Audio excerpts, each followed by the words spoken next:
Hail, noble ally. Please accept these treasures as a gift for your unwavering service to the kingdom.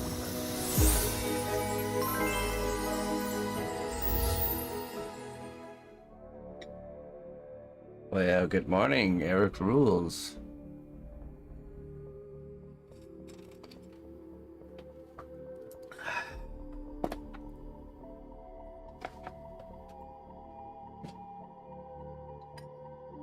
Hey, thank you so much for the 47 months, my friend. I appreciate it.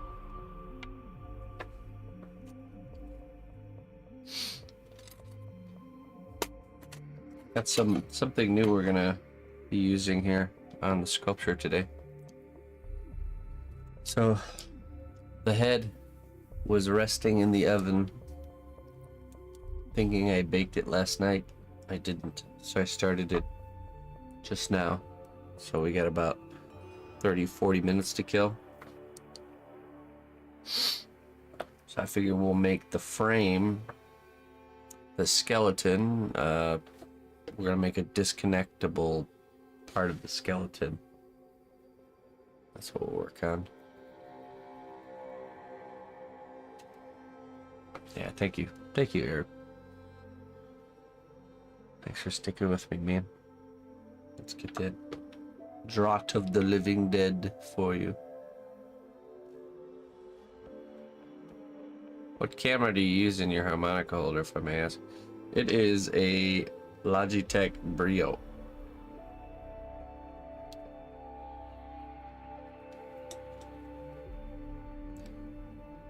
Is that like coffee? What, in my cup? Yeah, it's coffee.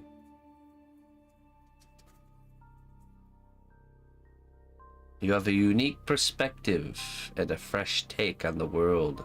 Keep sharing your ideas. Keep sharing your ideas, Eric. Draught of the living dead. Oh, is that like coffee? Oh, I see. There you go. New coffee brand idea. Let's call it Draught of the Living Dead.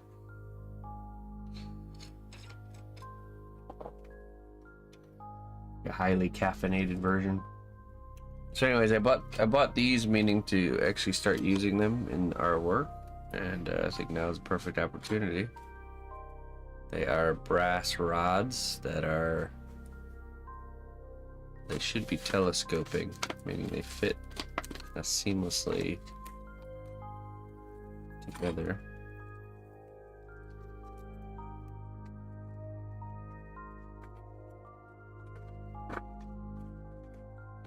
You see by the box there, you in stop motion to make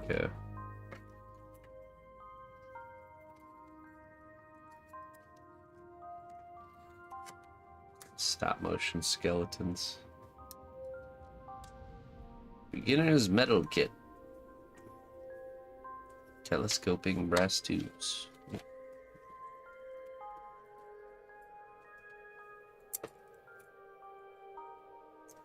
Am I supposed to cut these? Don't want to. We have to use a saw, hacksaw. Okay, let's use the bigger ones. Let's find out which ones fit. There we go. What was the premium? I don't. They weren't expensive. I remember they weren't too expensive. Those two are the same.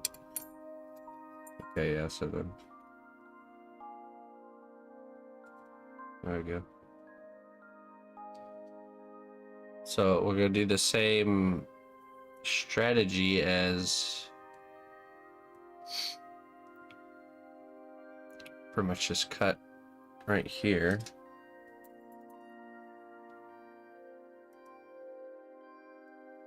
Yeah, right. It's just a really seamless fit.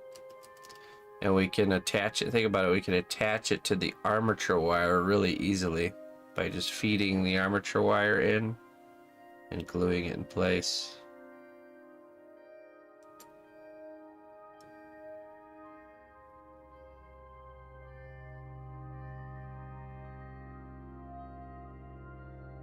So we'll do, we'll actually do the male end, will be connected to the character. That way we can feed the armature wire right into there. And the female end or receiving end will be on the base.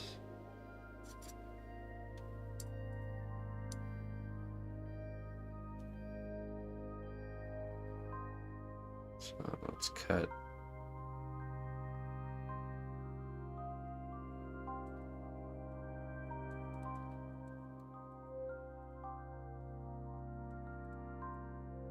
Right about there should do it.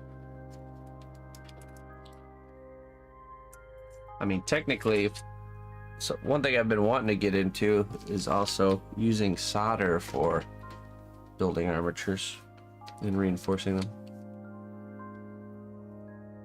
I know it works with brass, I'm just not sure you can solder, I'm not sure if solder works for galvanized steel.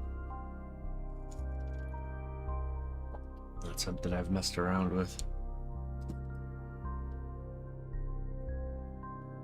Okay. Now we can either use a hacksaw or we can use the Dremel tool with the cutting disc. Let's try the handsaw first though.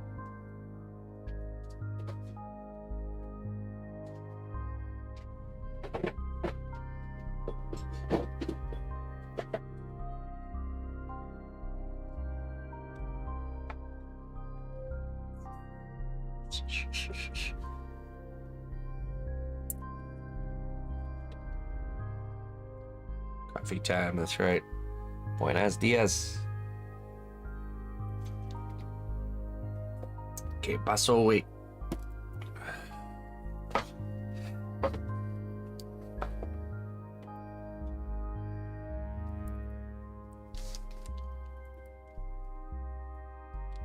Get to work there, Lucky.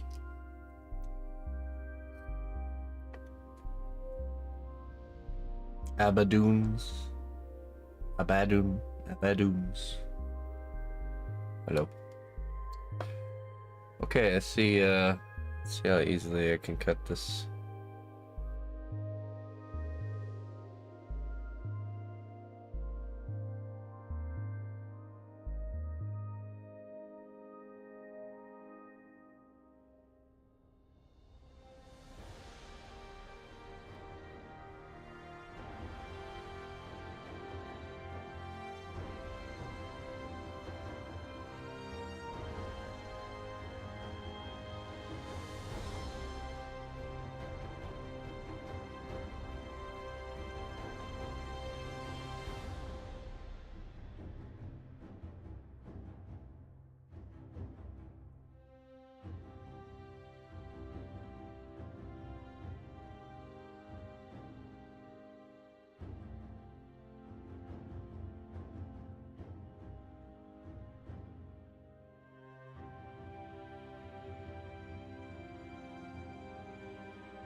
Not too bad. We'll just take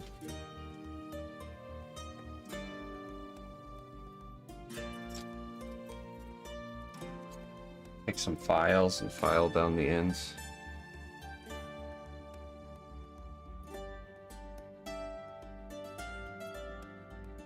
I'll do it my way. Hey, she's gotta learn. Who am I to get in the way?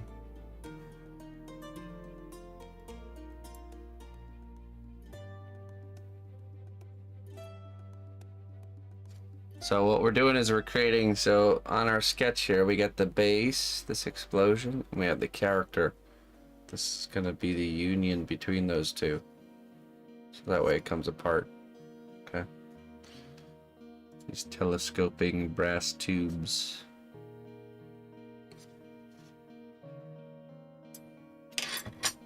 Okay, that's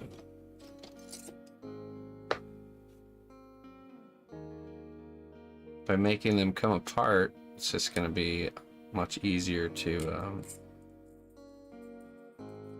work on each element separately, especially in the painting phase.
Good.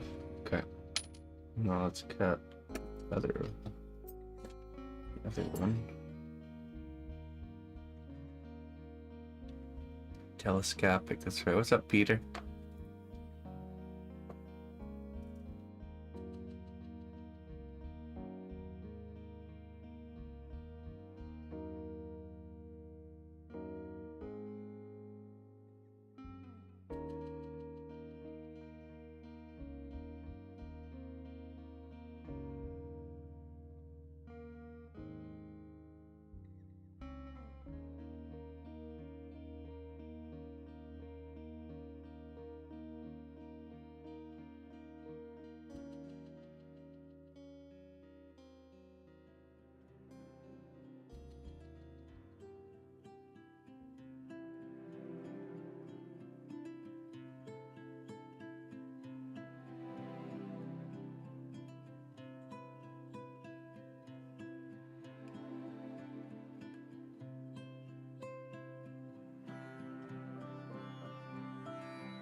Okay.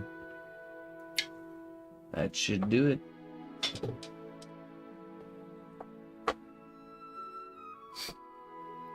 A client yesterday doing corrections. Oh yeah? The door entrance was finished, yeah, so we'll be able to start the other sides of the wall.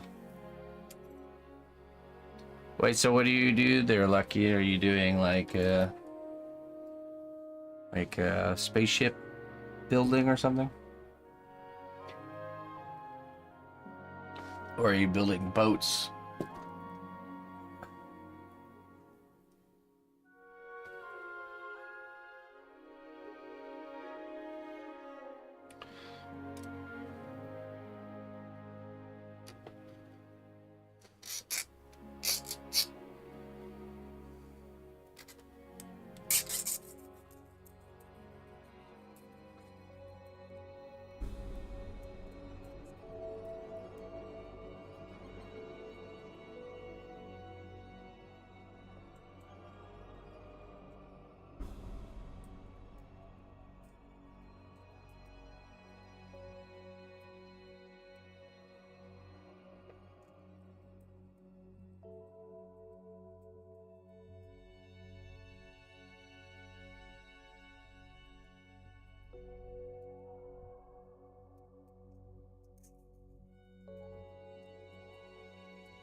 Six feet long. Hey, that's cool. That's really cool.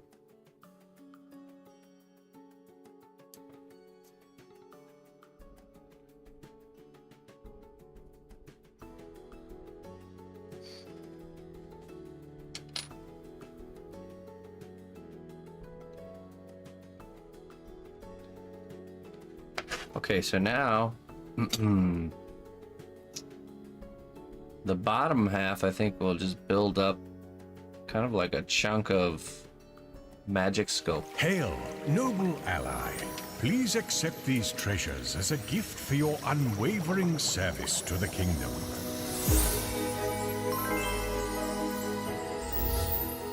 Gigadox, hey, thank you so much for the 51 months, my friend.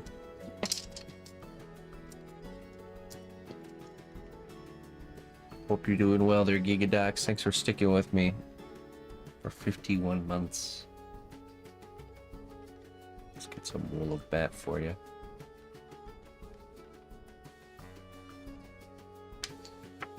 Wool of bat wisdom.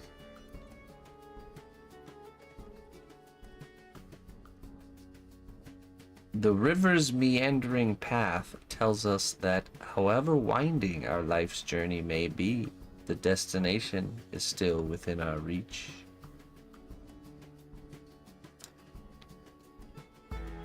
We're all going somewhere.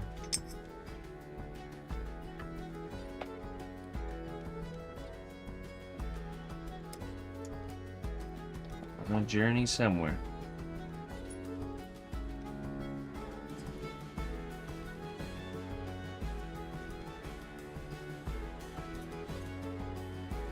Okay, let's see here. Let me get a piece of wood.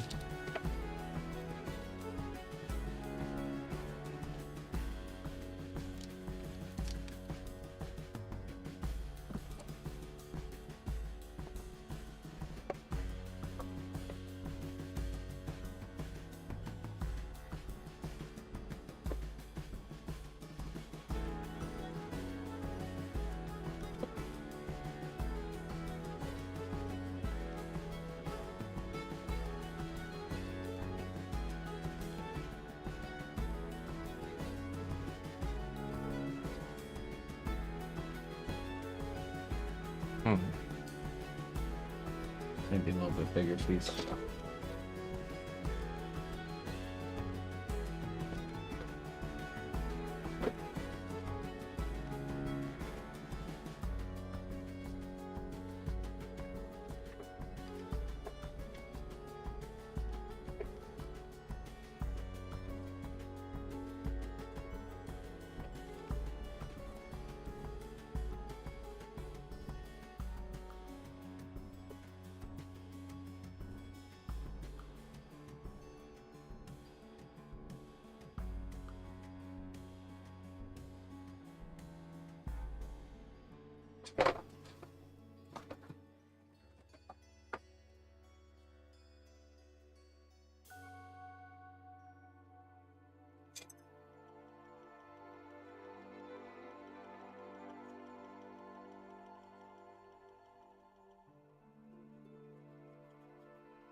Blue.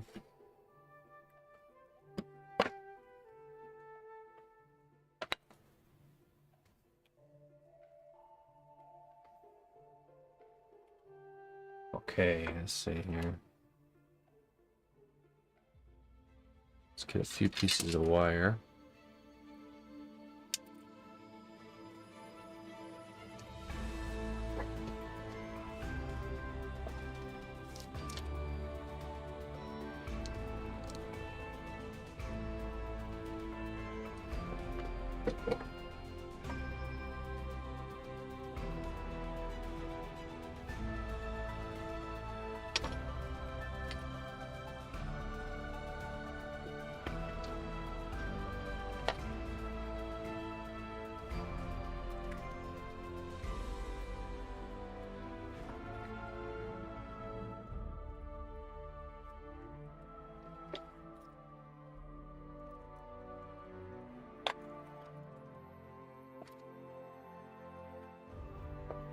$8 ain't going in there. $2. Ooh.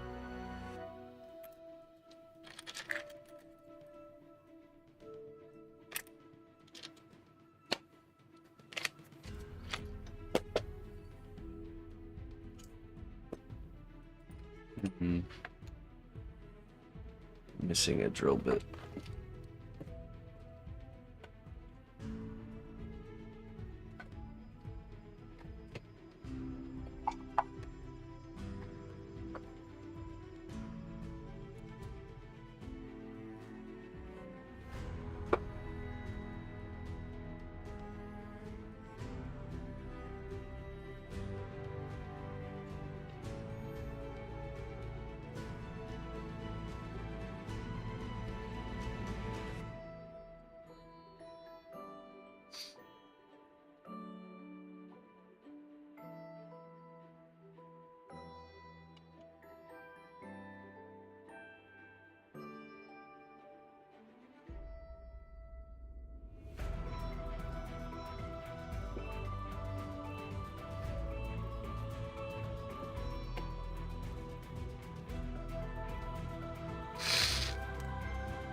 Yeah. We come out with an art drill. Sell it at Dick Blick for $300. Arts and crafts drill.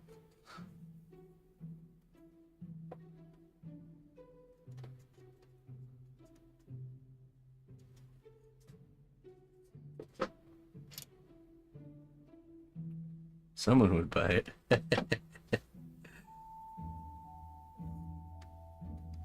That's just like, you ever look at, there's certain things, man, like, you gotta buy armature wire at an art store. Sculpture armature wire. It's like $10 and you get like this one little 1 foot strip.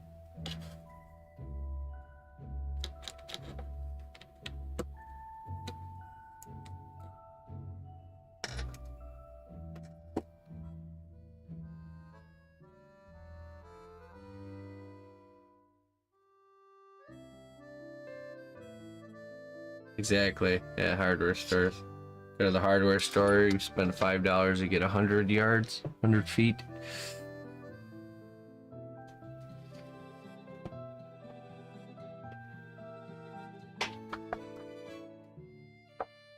Good morning, Merrick. Okay, we want to get the angle of this.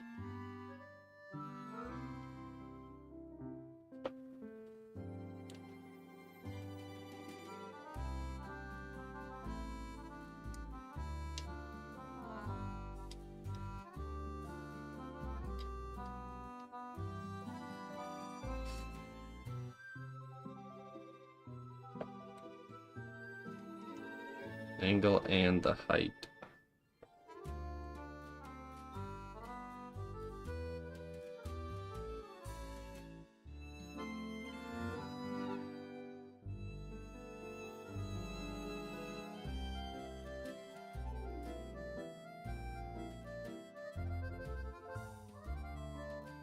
It's called egg glassing. Ever looked into that?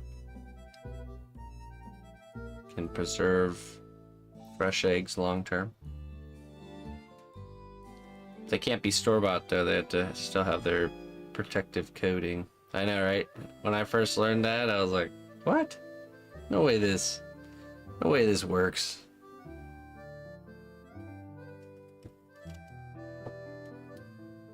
That's how they used to do it.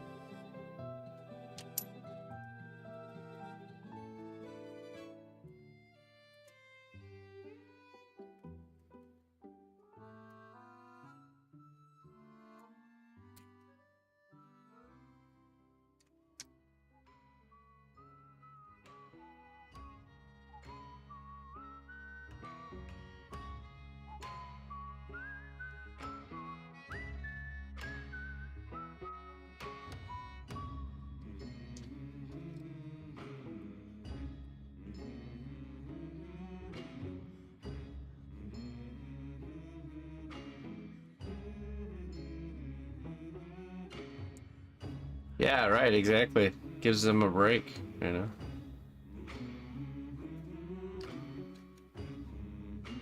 And they make an abundance of eggs in the warmer months, you know.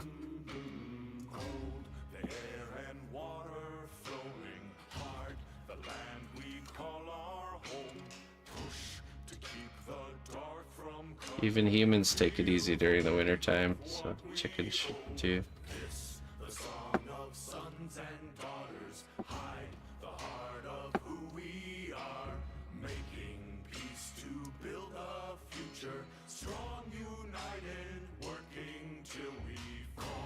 Extra 3 dozen right now, yeah.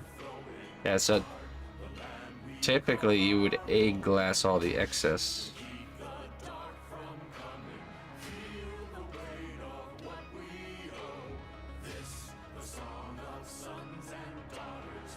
So you take all those extras, you stick them in a bucket with, essentially it's water and hydrated lime, which you can get from, it's used in construction for making concrete. Hydrated lime.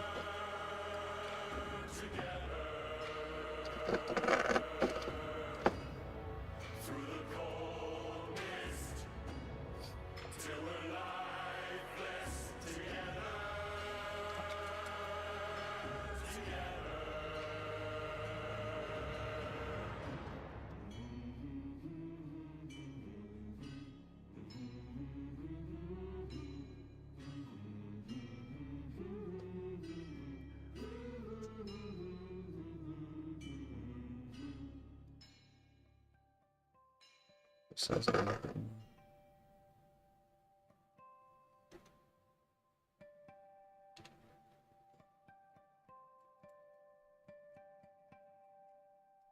Who was the weirdo that first tried construction dust to preserve eggs? More like they used it to preserve eggs before they discovered it was useful for construction dust.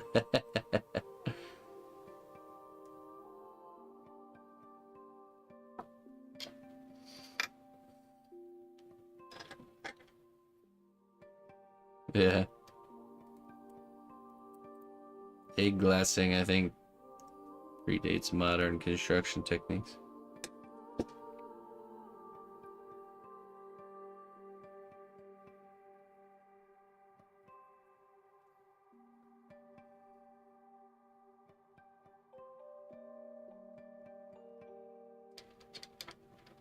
Well, there you go.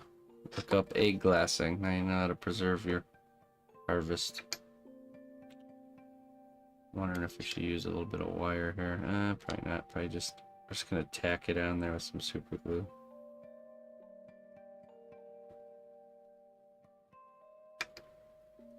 I happen to get mine clogged up somewhere.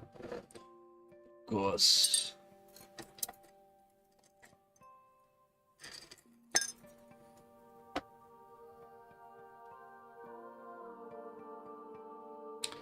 Yeah, I've heard of even longer, to be honest. But 6 months is all you really need, technically. Just throw that bucket in, like, in your closet. There you go. Just don't forget about it.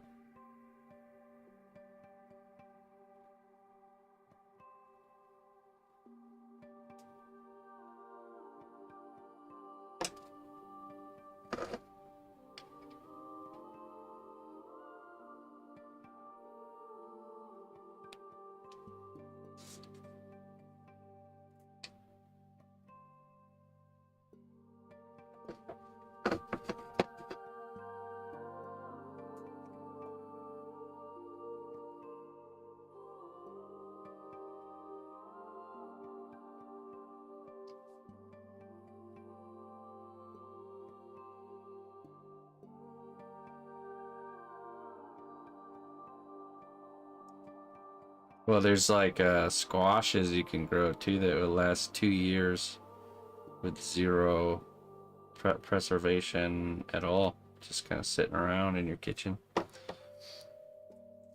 I know I have a winter squash from last year still. That's good. Yeah, we're talking about the water glassing.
Mother Earth news.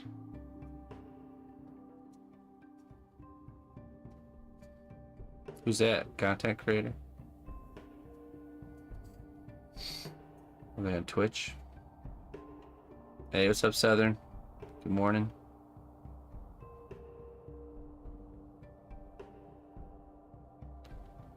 Is it like a coating of stuff and not dunking? No, they're dunked. They're like submerged in the water lime mixture. So that's what preserves them. It's a magazine that's been around for forever. Okay. A magazine. Magazine subscription.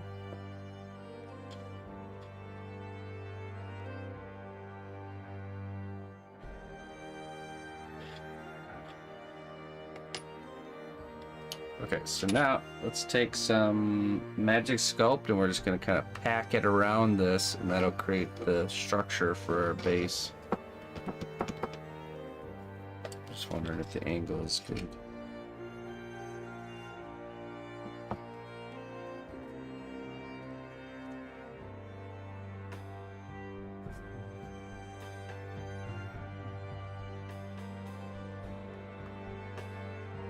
So I think we're good. Why not place your structure cable in the male part? Well, so this will be where it disconnects, and out of the middle of this will come the armature wire that will become the structure for all of this. And we can attach it to the tube by sticking it inside here, and then using like epoxy glue, and then it'll sleeve it nicely.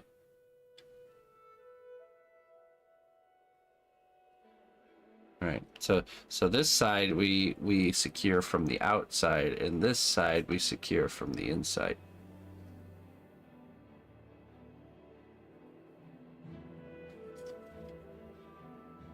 I'm not sure if they know exactly what they're going to be using it for.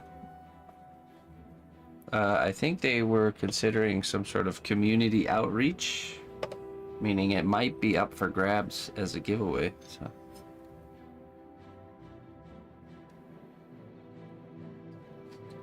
That's why you need to go over to their page, !Echo, go over to their Steam page, add it to the wish list on your Steam, so that way oh nice, Botrix, you're not supposed to post on Twitch. I added it. Okay, I'll say it. Let me fix that. That'll get annoying. And whenever they get further along in their development of the game, I'm sure they will announce some sort of, if they are going to do a giveaway.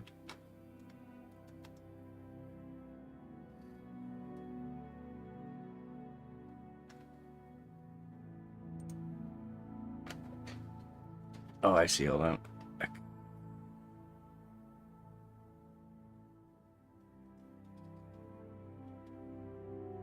This is my fault. User error.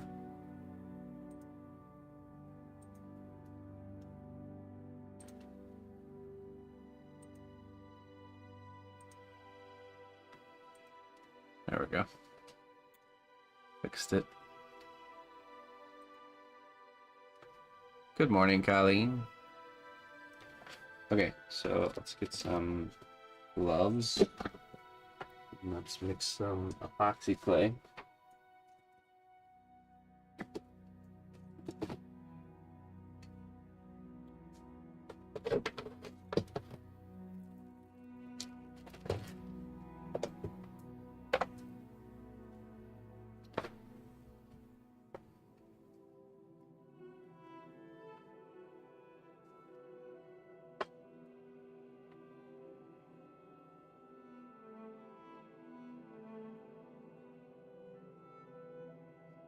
How many did they order? Just one? Yeah, I only do one-off or one-of-a-kind pieces, so no, nothing reproduced here. But hey, you know, maybe they'll like what the finished product we make enough, and they'll want to get a different character made. Never know.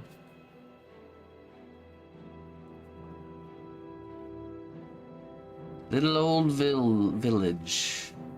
Hey, Tara. Thank you.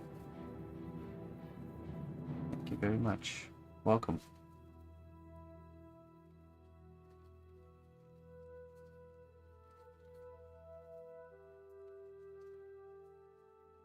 Maybe they'll 3D scan it and pump out millions? Nah, I don't think so. Plus, that would have had to have been discussed in the contract.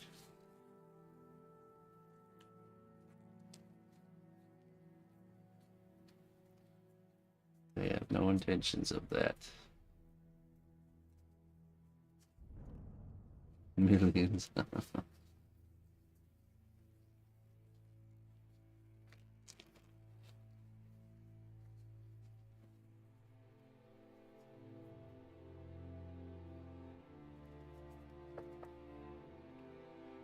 Okay, get some water here.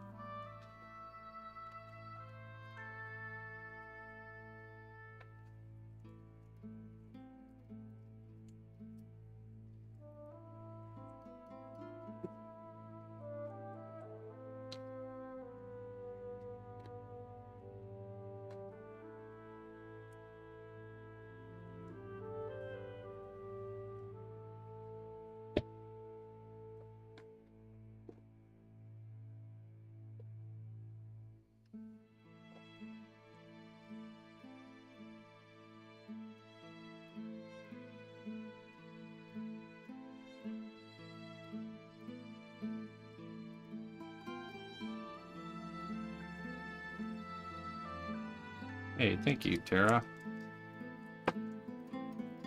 Yeah, let's get equal parts here.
Robot wolf. Yeah, it's like a clockwork wolf.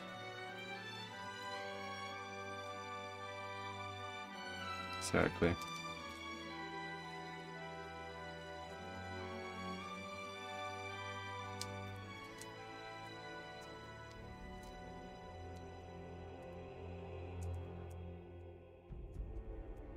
In the game, you build airships and you fly around these kind of floating islands, and they are kind of ancient old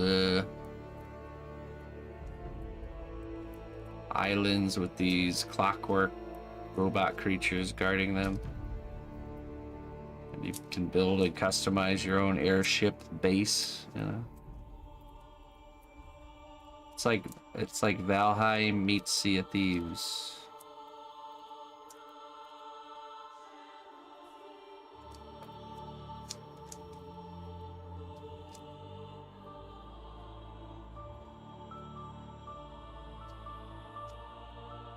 I like the idea of building a base you can take with you as you explore around, instead of leaving the base behind and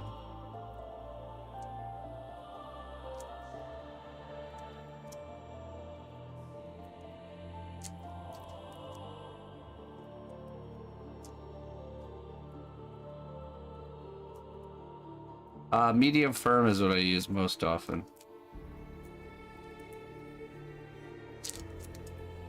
Okay, there we go. That should be good enough.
I'm just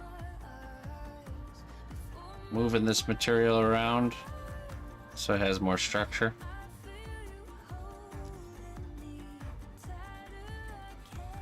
This is like the foundation to the base.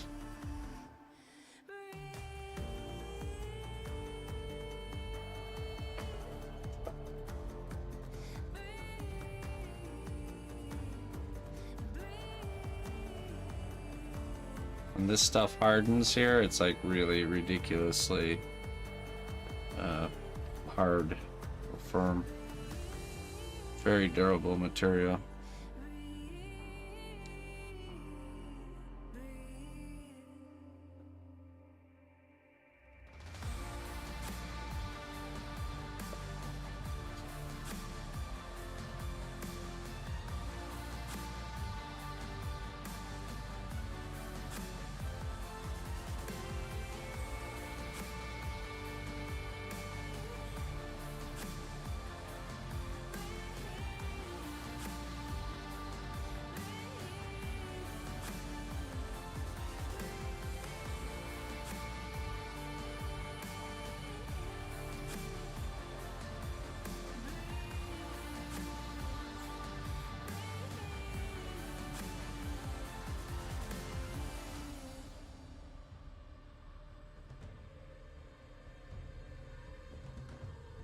Yeah, it's epoxy.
There you go.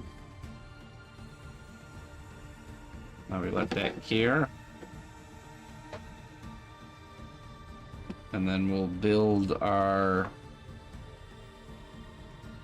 explosion shape here off of this. This will be the foundation.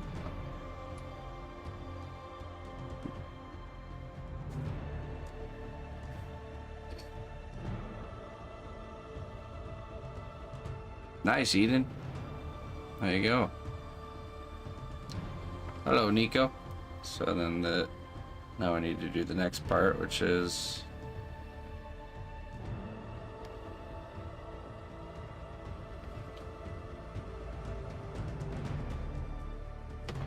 oh, oops. There we go.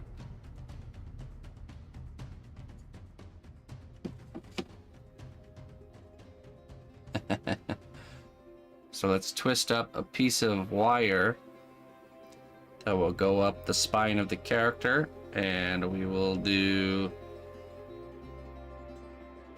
feed it into there, and we'll glue it into that piece there.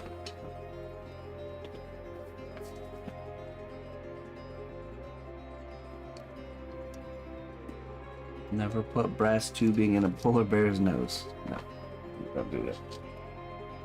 Just bought some, just restocked our wire.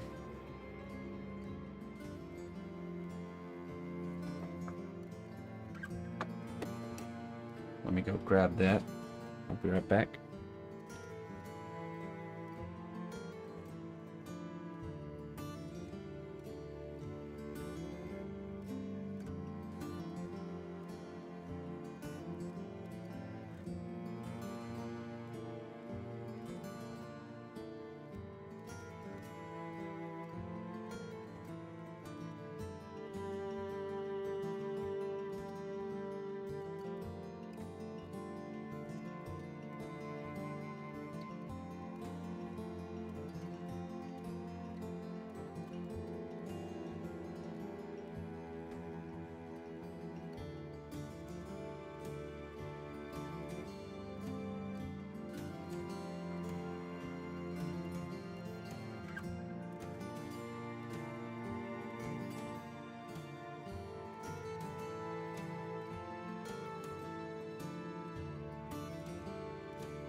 Okay. Yeah, polar bears are pretty creepy. They'll they're approaching you, they intend to eat you 100%.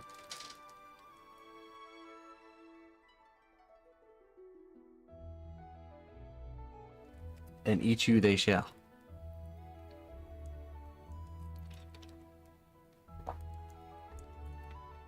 Okay.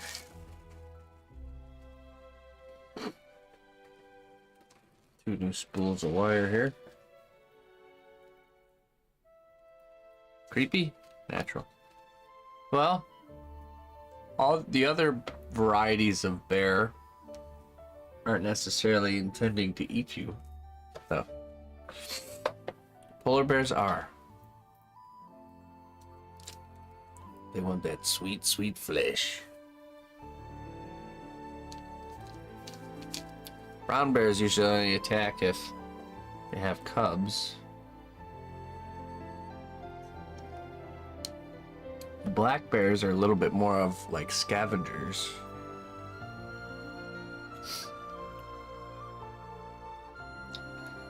Next, you're gonna tell me I can't pat a buffalo. Now you can, no, you can't take a selfie in front of a buffalo. They don't like that. Have you seen that video? People are so detached from nature that they're like, she's like standing in front of the buffalo, like taking, oh, look at me, ha ha ha.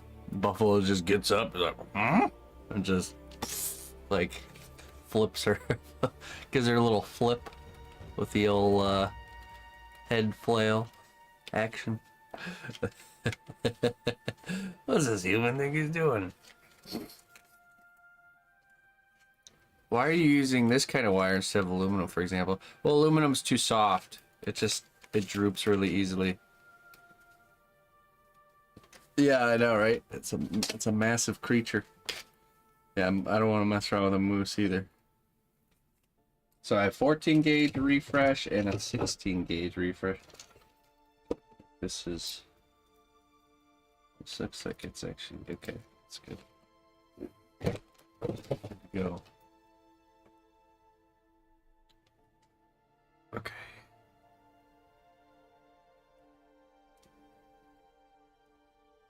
Yeah, right. It paid off in the end. Lady's like, oh, I'll take another buffalo hit. Oh boy. To what end? I say, to what end?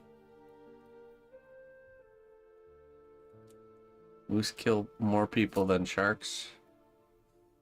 Oh, I wouldn't be surprised.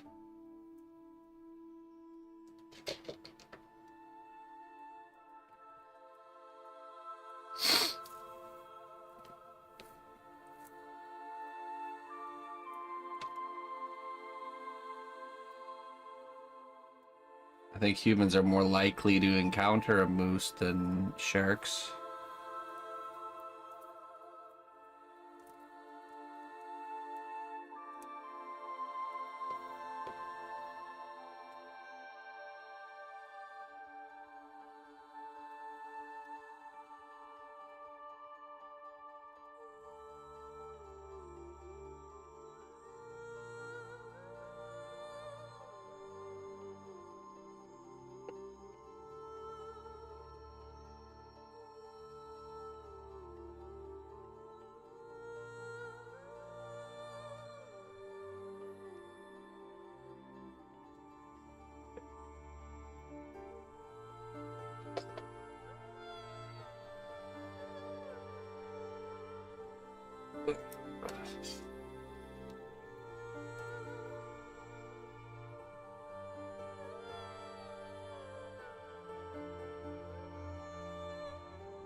You know what else will fearlessly charge into battle is groundhogs.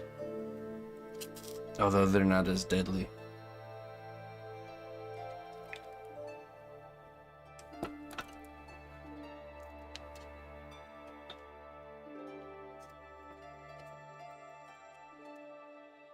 Slightly less scary.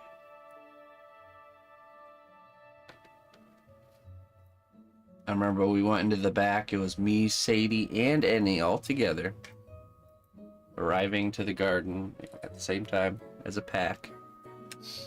This groundhog comes just like, it was like in the backyard, so he's like kind of felt trapped, I guess. But he charged at us, all three of us. Like, what the heck are you doing? I'm trying to protect the groundhog from getting just destroyed by Sadie and Annie, so I was protecting Sadie and Annie from getting bit, you know? What a situation. I had to like pull part of the fence out of the ground so he could leave. Because he was gonna defend, he was gonna die on that hill. That corner of the yard he claimed for himself. He said, I'm not leaving unless I can go this way, through this fence.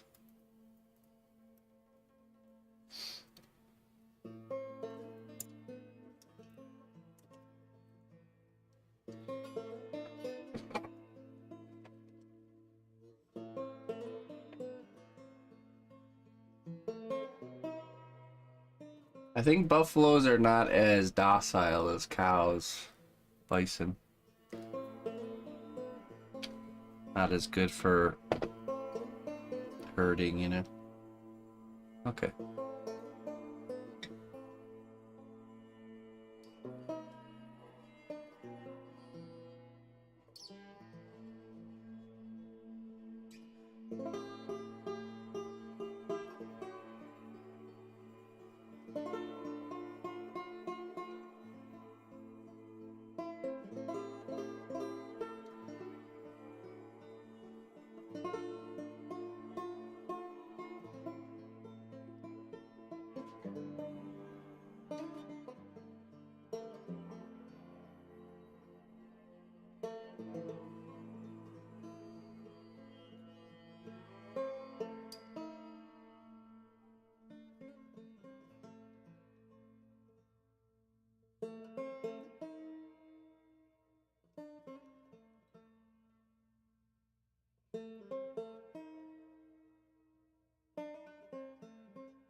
Spring's gonna be late this year.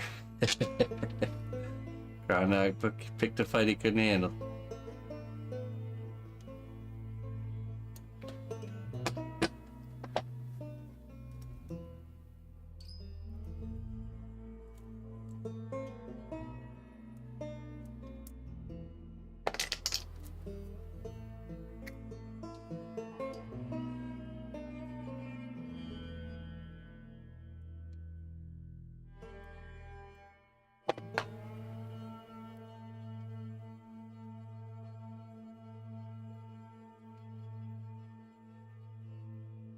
Look at that. Perfect fit.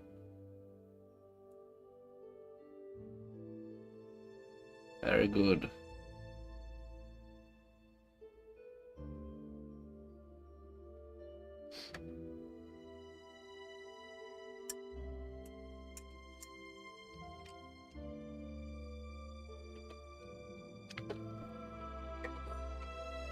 Okay.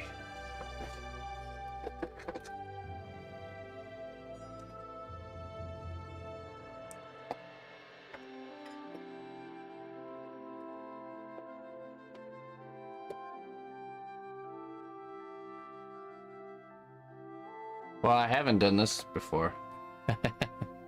But we can pretend that I know exactly what I'm doing at all times.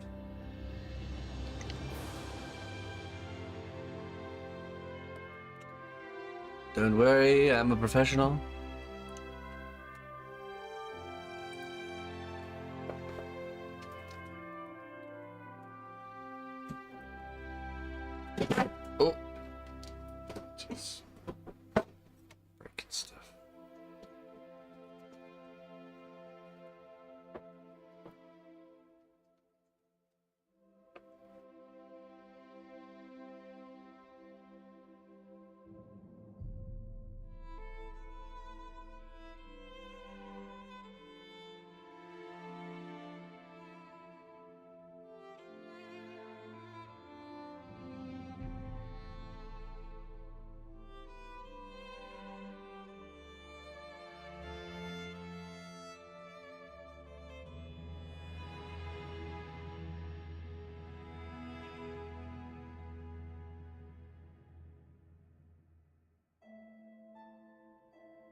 Okay, I totally lost the piece. So we're just gonna have to glue the whole rod on and then we'll cut off the excess. Just make sure this fits. Okay.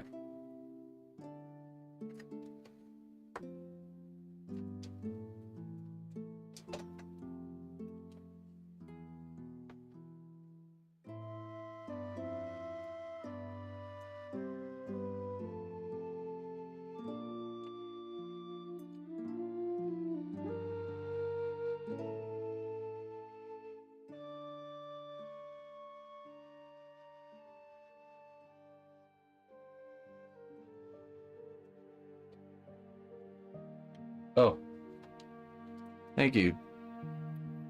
Here it is. That's where it went. That's where I put it. Now I remember. Thank you, thank you.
Okay, well, I figured that out.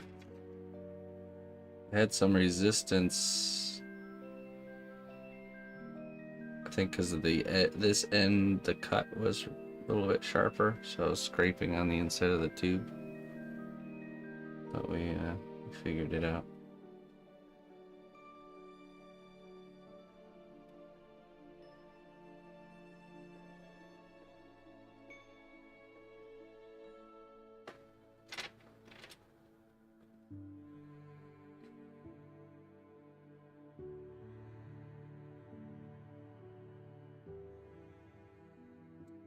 So we'll set that to the side and let that dry.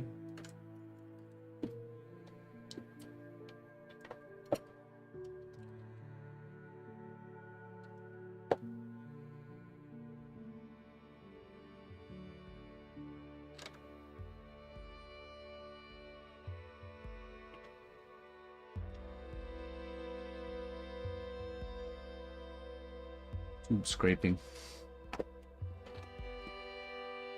Scraping the tube.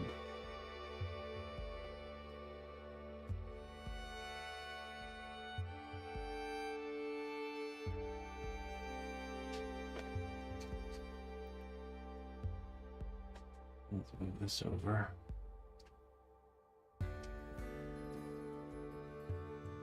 Okay, now what we're gonna do is we're gonna Dremel the inside of the mouth.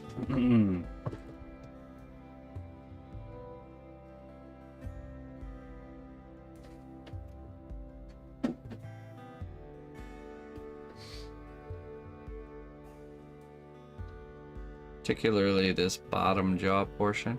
Kind of left it full there.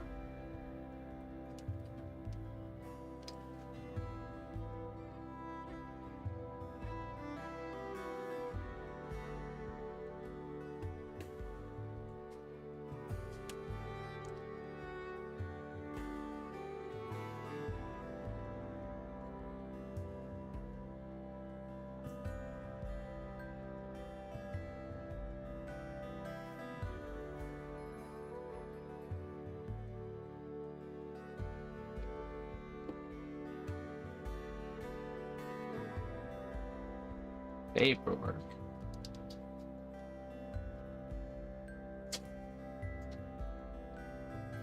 Did they give you secret design documents for this guy, or are you going by feel? What do you mean, like, I have the in-game model.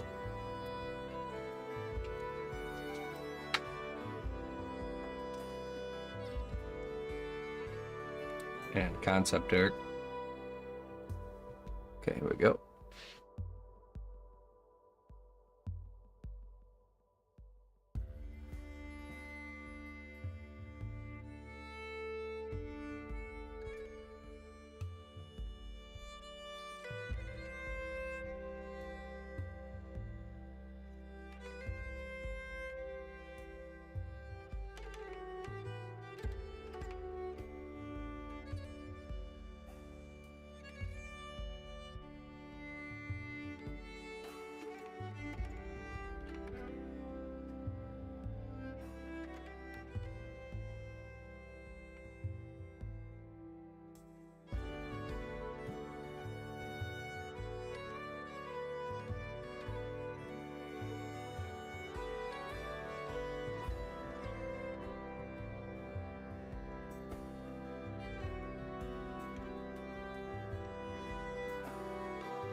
Ask it questions while you're doing this.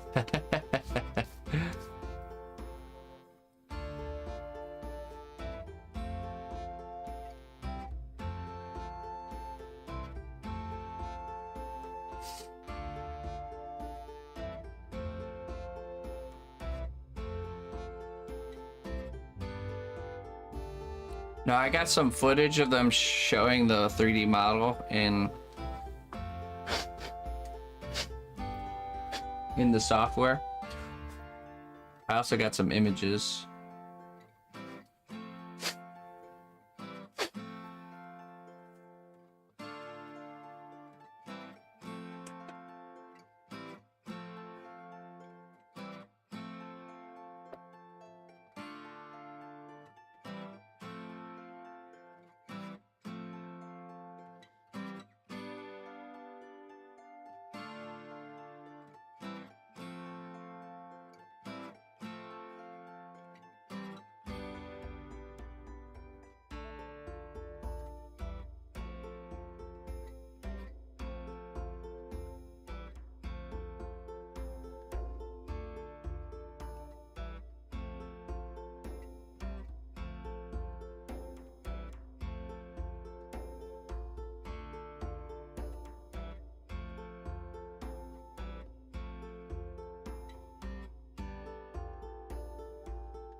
Let's do one more to kind of smooth out that bottom there.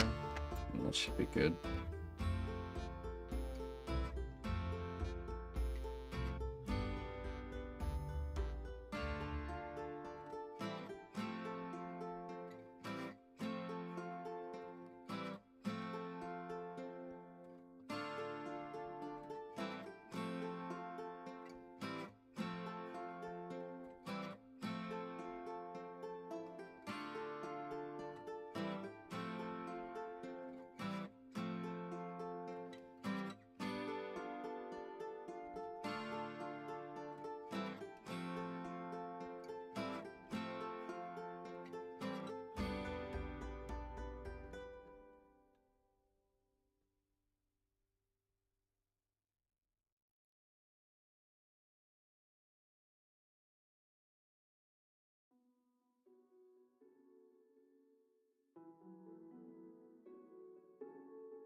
Okay.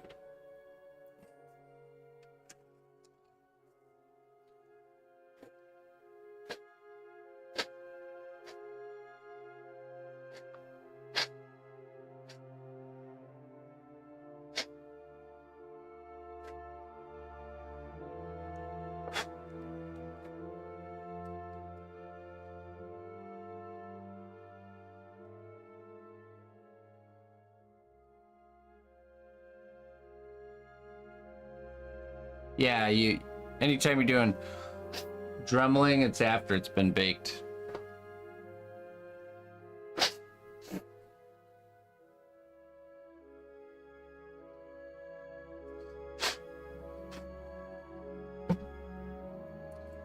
Yeah, but even if you don't have to be afraid of getting things wrong, because you can always re-add clay, you know.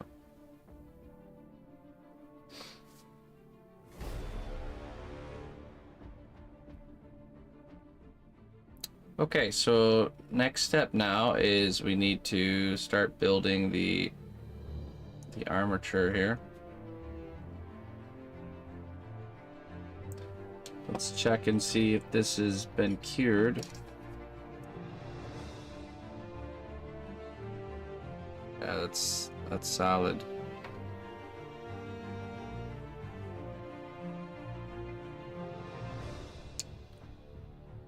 Let's just make sure this will slide into this tube here.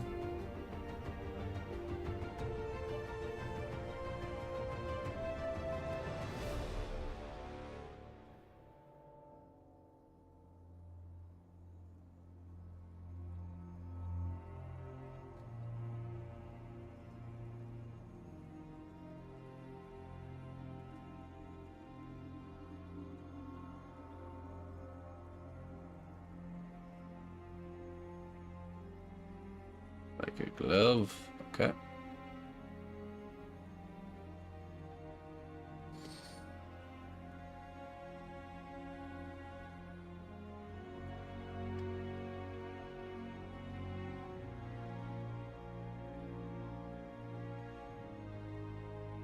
So this becomes the armature for the spine.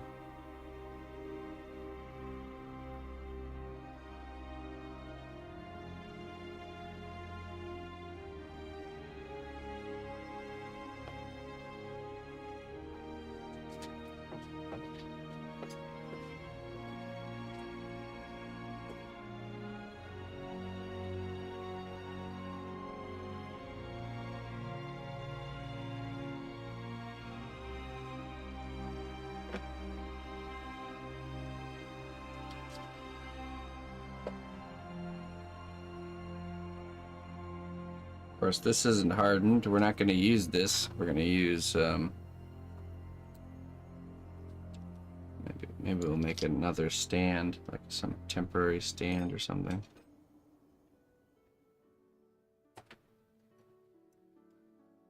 Hold this for us.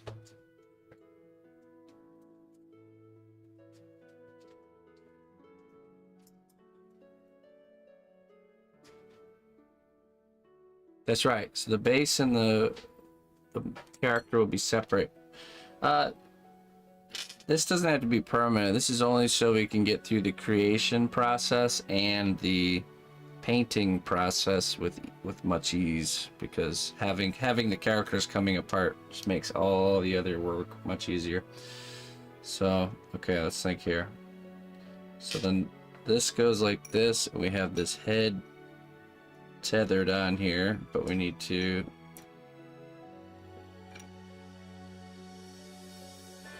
make the armature for the arms as well.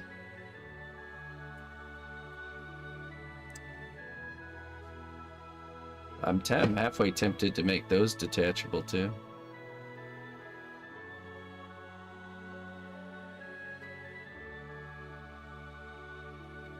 Could.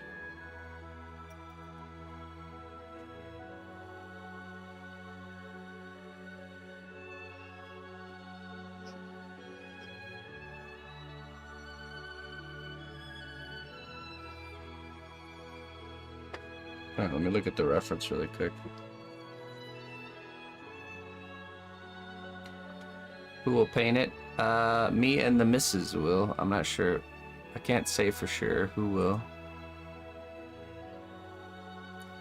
There's a lot of other variables at play that make those calls.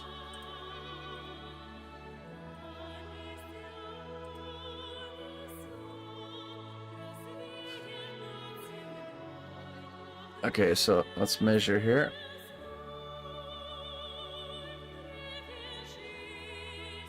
One,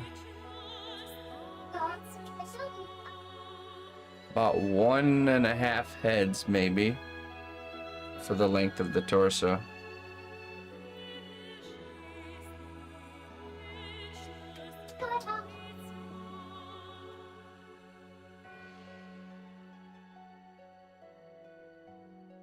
Just 1.5.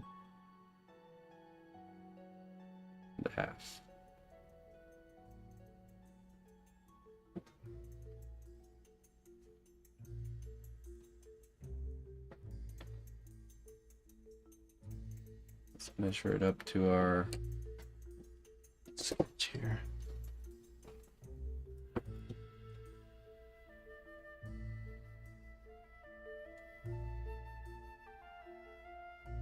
That's about right.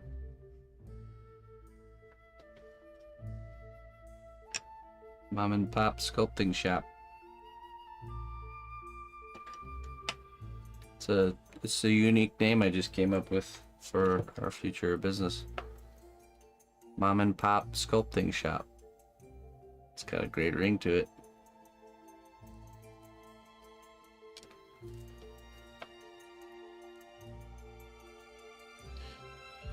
Just came up with it on the fly, what can I say?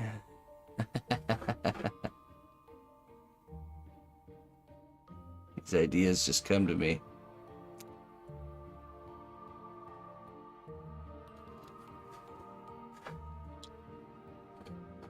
All right. Okay, so now we get the head tied off at the right spot.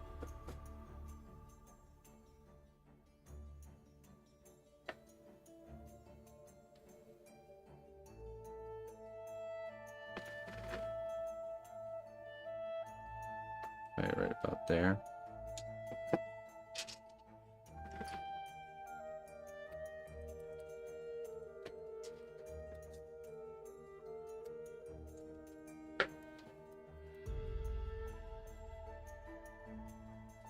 Clay quilts.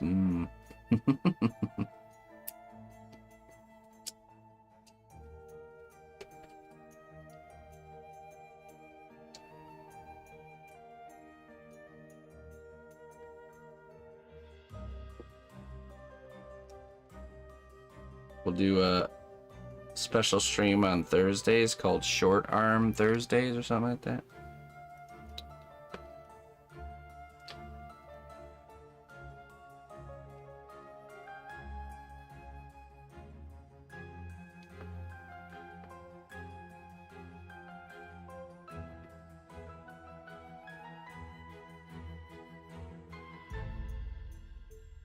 Let's take that off.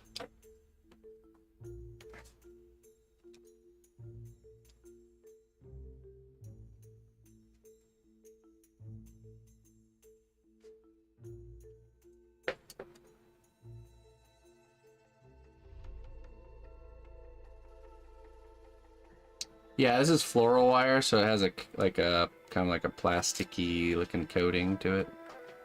Doesn't have to be.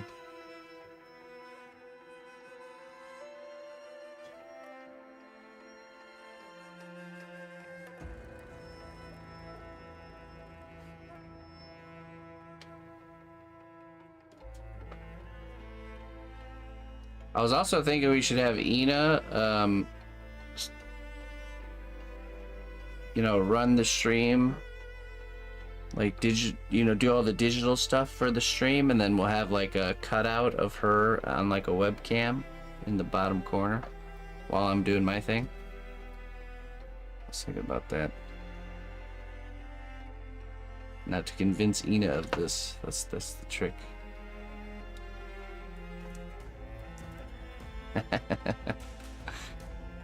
Do it. Yeah, right. Never seen that before.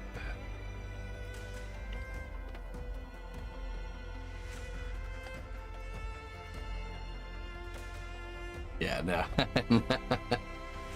I really do have hope. Someday she will join us on the stream. I know it. Sculpt a VTube avatar for her. She definitely would do it then. But I think she will, she'll have a breakthrough and join us. We got played the long con. Okay, so now we have got this going on here.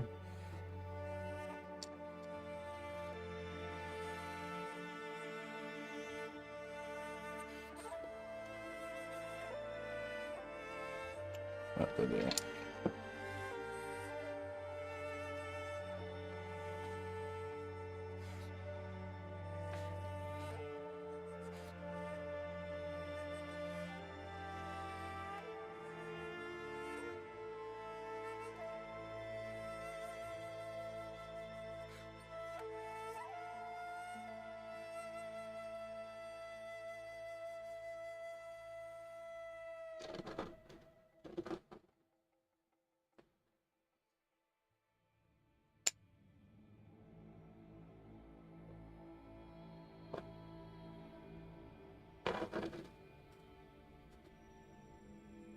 Free ENA fund. Yeah. Gonna try and bribe her on the camera, Clayton. I don't think that will work. Oh yeah, I don't need this yet. Yeah, so what if we take this smaller tubing and we do like we make it so the arms can be detachable too.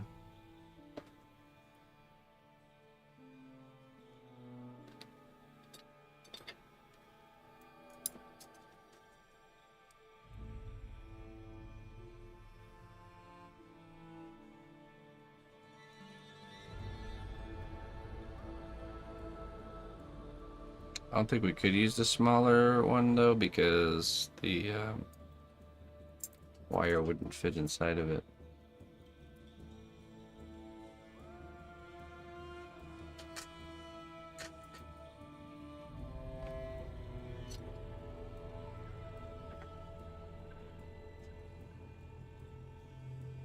Yeah, so I think we're stuck to this here.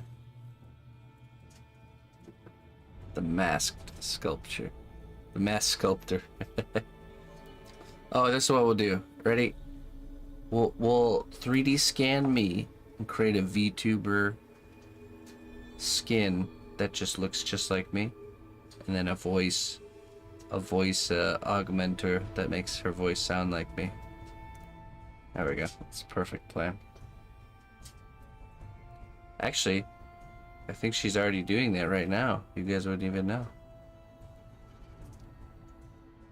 The real cnotbusch chilling on the couch playing Witcher 3, running around playing Gwent.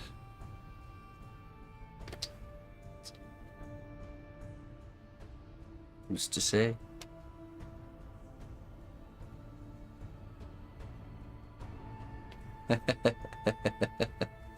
We do have identical hands, that's right.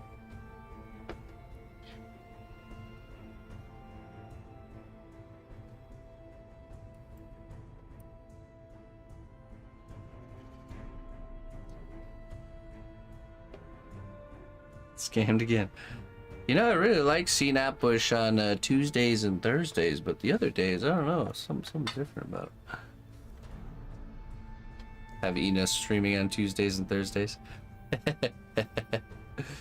Alright, let's see here. Let's do some measurements here.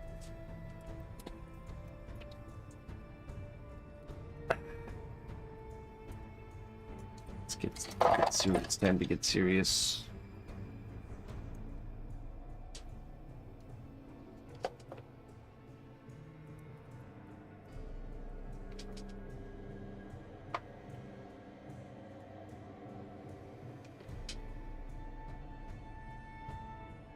A bit longer.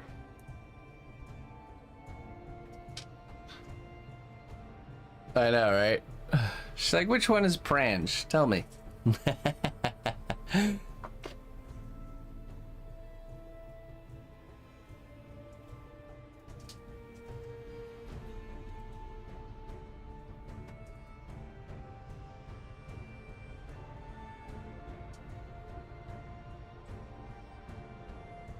Okay, so it's just...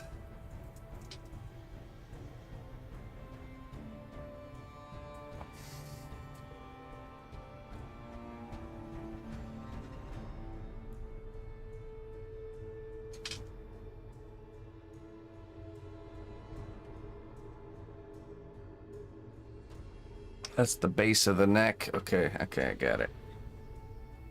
So.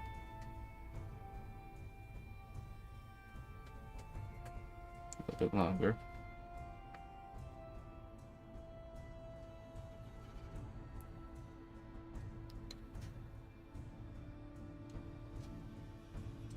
Should be...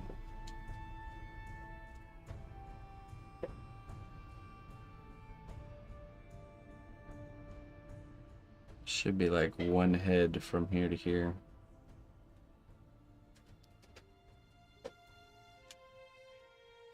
I'll just put a piece of clay as a marker.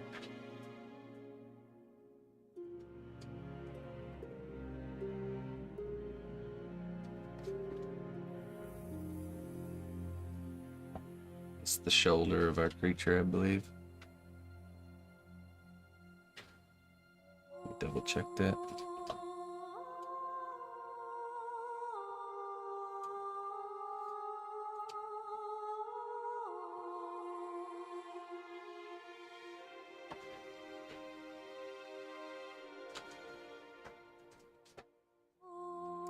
Bottom of the chin.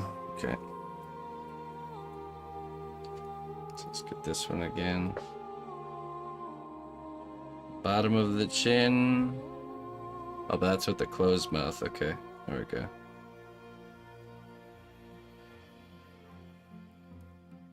Right about there.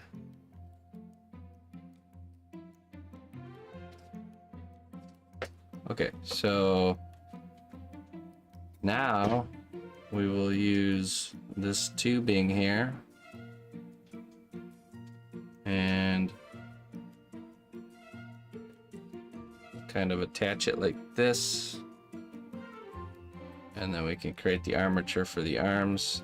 I'll go like this.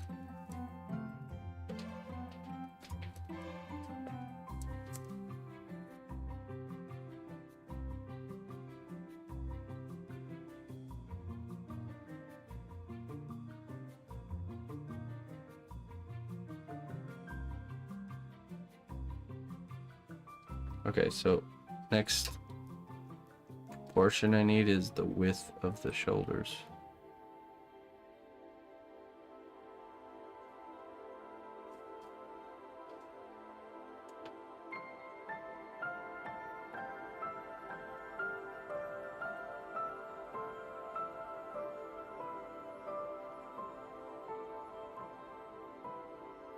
Okay, it's actually about the width, same width of the head. That one's easy. Which actually, that's pretty common in animals, that their shoulder span is the same size as their head.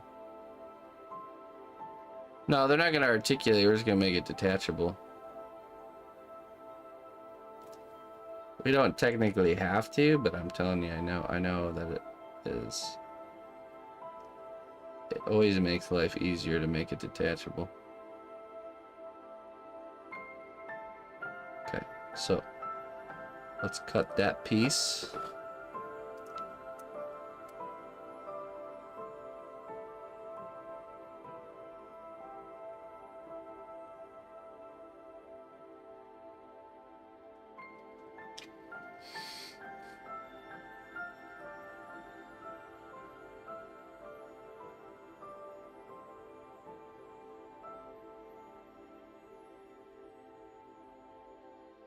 There you go. Yeah, there's also time zones at play. I mean, it's at 9 a.m. right now.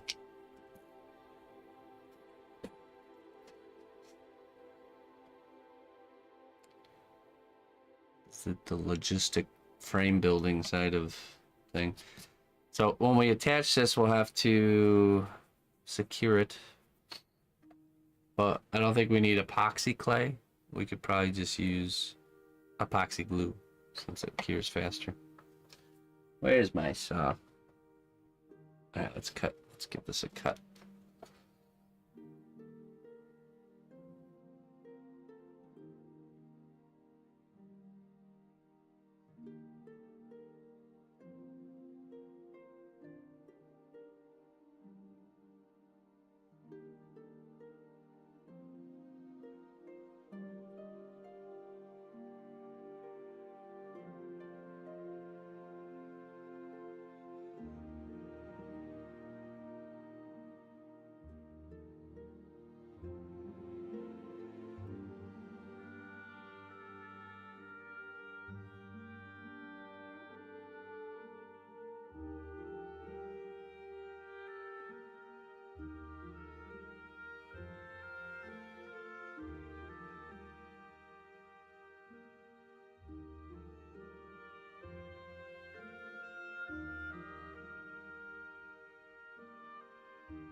All right. Hello, Hexy.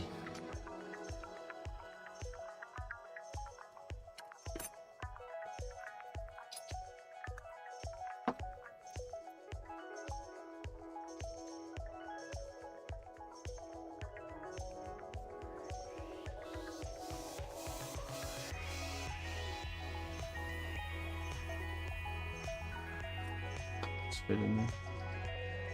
Get a smaller file.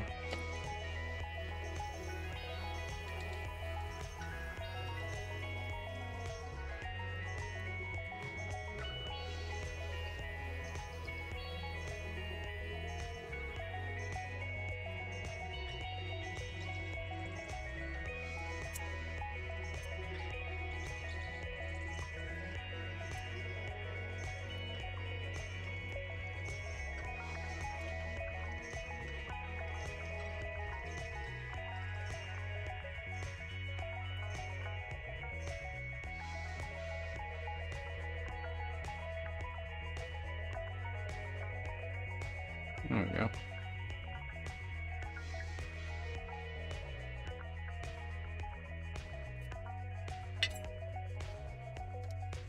Okay.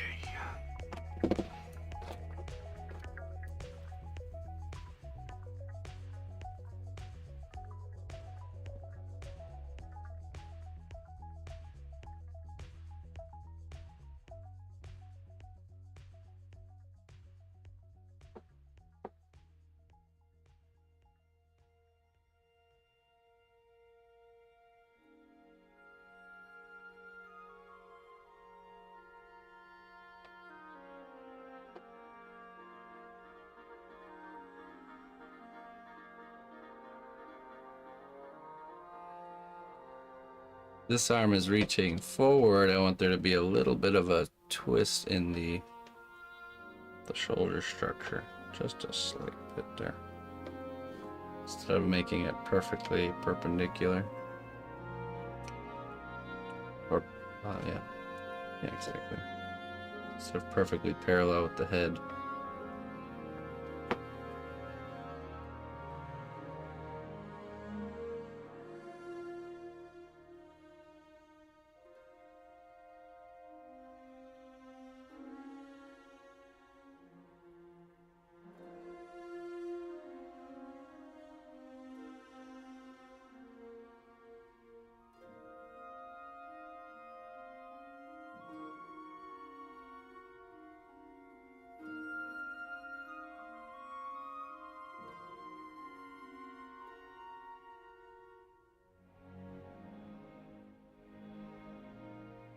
Okay, now we use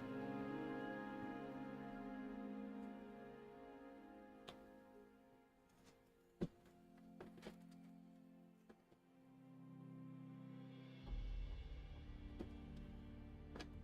little bit of super glue to hold it in place.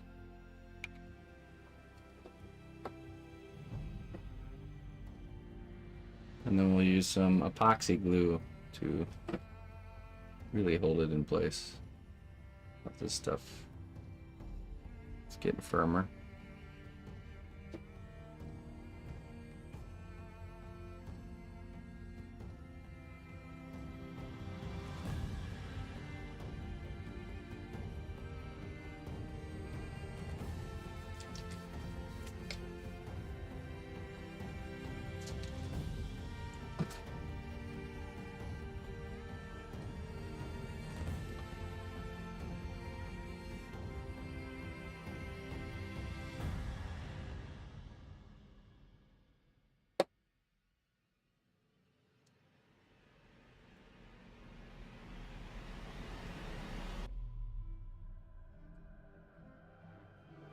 Now let's see if the clay, we'll remove the clay.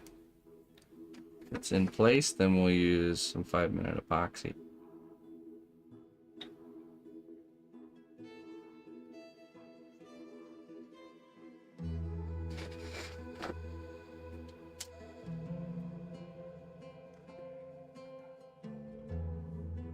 Yeah, it's sturdy. Position looks good.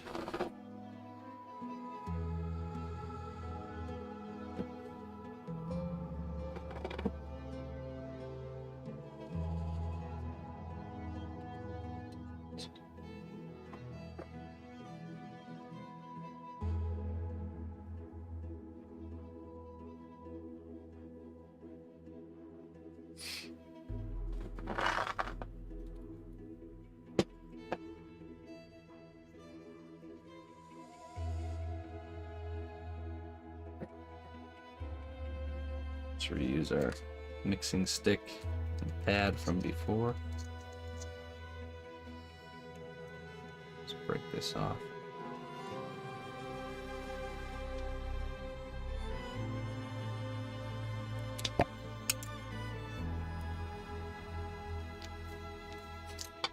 Good as new.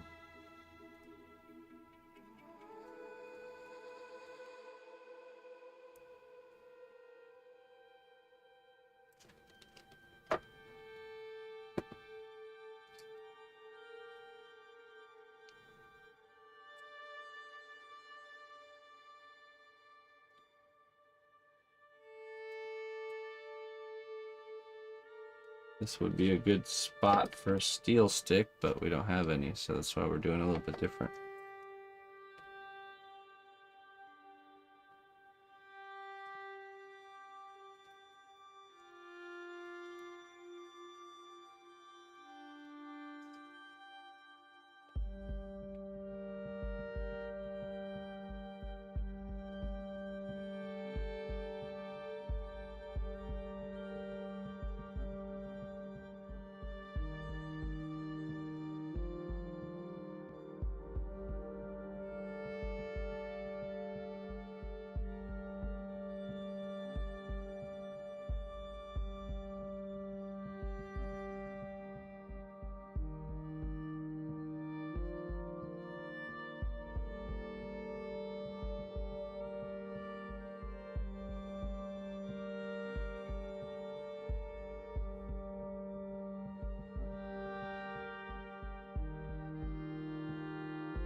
There we go.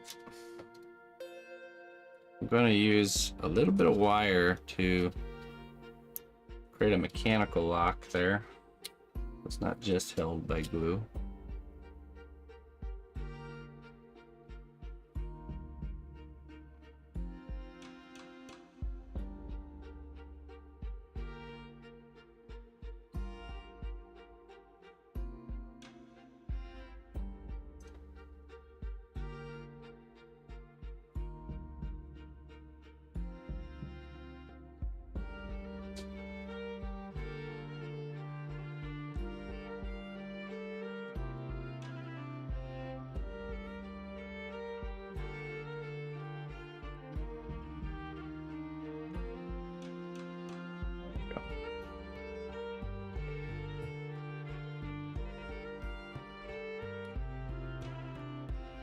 Combat the drips.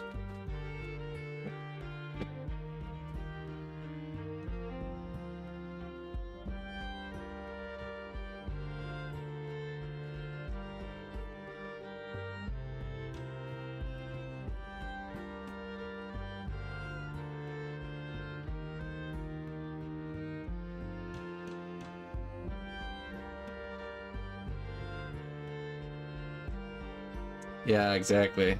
I bought a stack of condiment containers a while ago, and I just use those for, I mean, you see I use the lids all the time for mixing glue and stuff.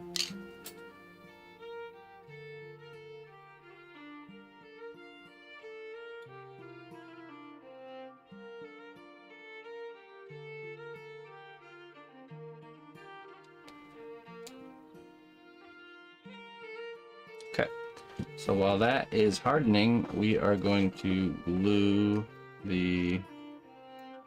We need to create the male ends attached to pieces of wire, which will become the armature for the arms. So let's kind of figure out what we need for each.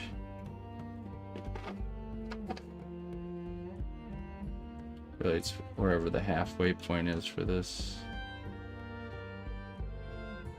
About right there.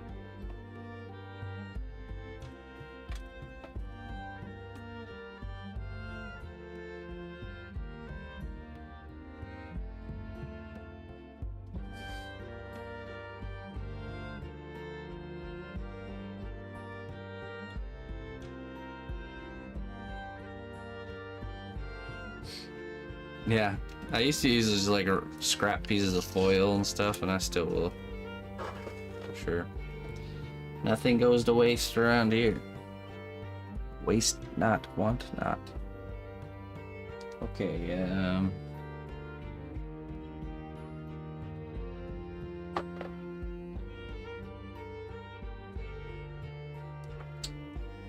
what's the soft? There it is. Let's cut these out. First time I'm using these square tubes. Yes, it's the first time. I've been meaning to try and make use of these and get them into my workflow, and I suppose now is the time. I'm like the present.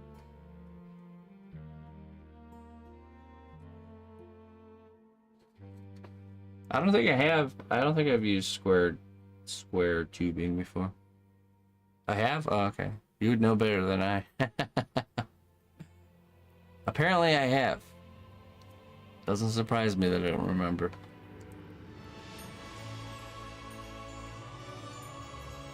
A lot of times you'll see me use square dowel rods and do a similar approach.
Greetings, fellow adventurer. We've got everything you need to rest and refuel.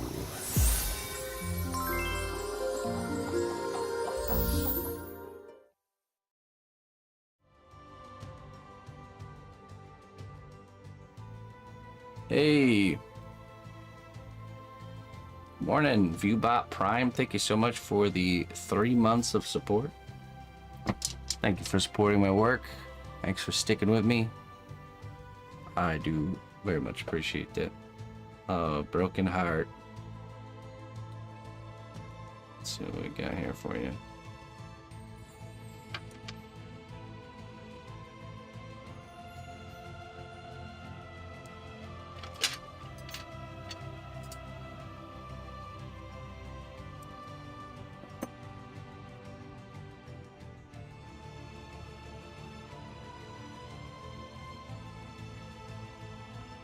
The power of friendship is a mighty force, for it can overcome even the darkest of shadows.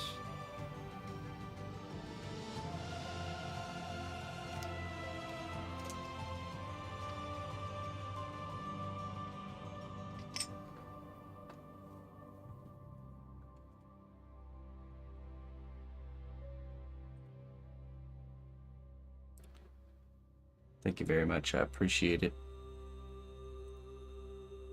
Okay, let me do something really quick.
Okay.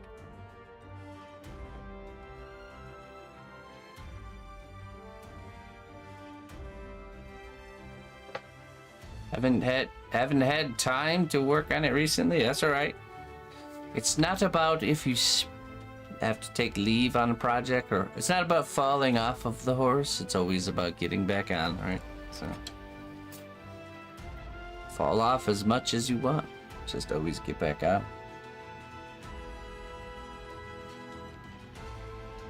Don't lay in the on the ground staring at the stars. Get up. Get back on that horse.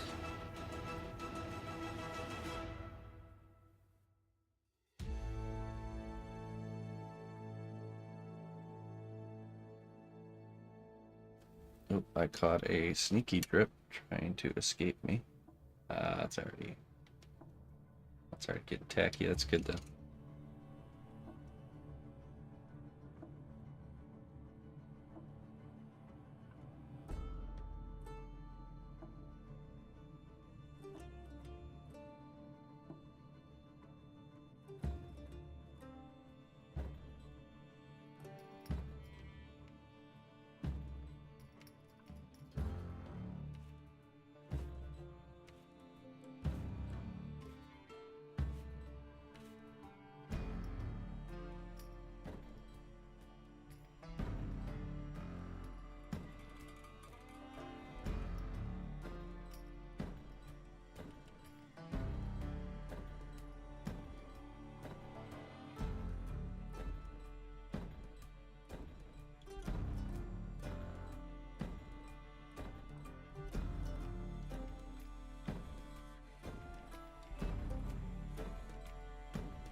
Okay, but I fell off a horse almost 2 months ago and broke 2 ribs. I don't want to fall off a horse as much as I want. Well, yeah, exactly. The more painful it is, the less likely you are to repeat it. It's a good thing.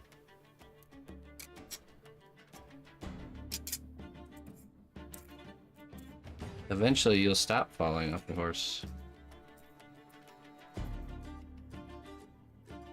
That's the true goal. But for now, just fall off as many as you like. Hey, Fozzie. Thank you. Thanks for stopping in.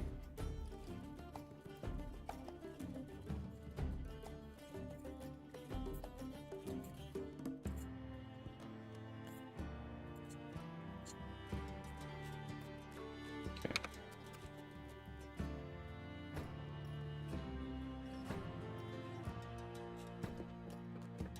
It's one piece. We're currently building an armature to this project we're working on. There's one. Now, technically, if we push this in all the way, and then we use this on the other side,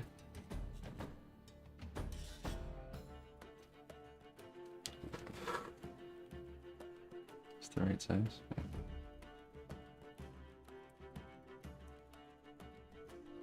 There we go. And we can just draw a line there. That's where we need to be. Right there.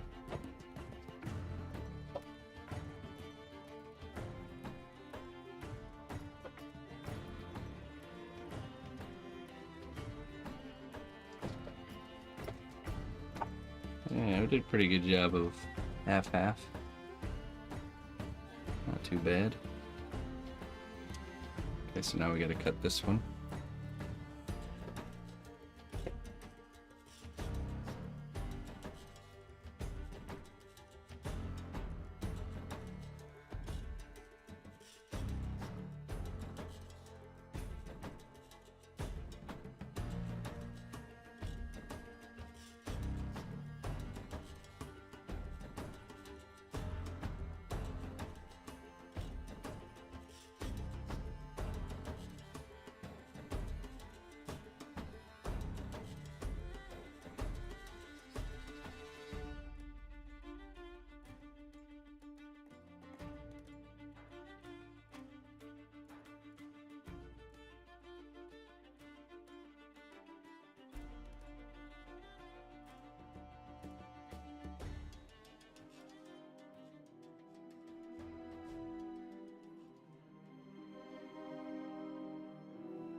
Listen closely, traveler, to what I say. Twitch Prime does not even cost a dime.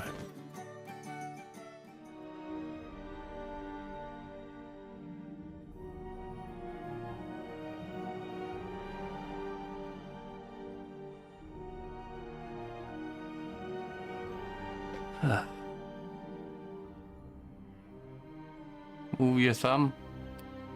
I'm not gonna cut myself with this, trust me. This is a very dull blade, and I'm not using a lot of force.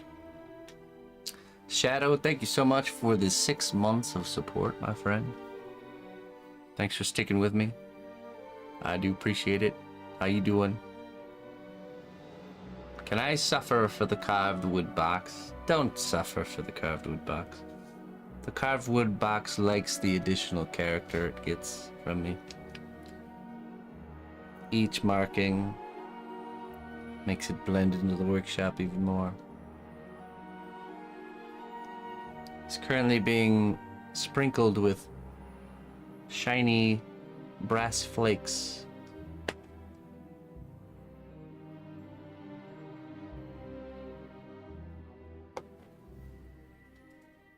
How long have you sculpted with 9 fingers?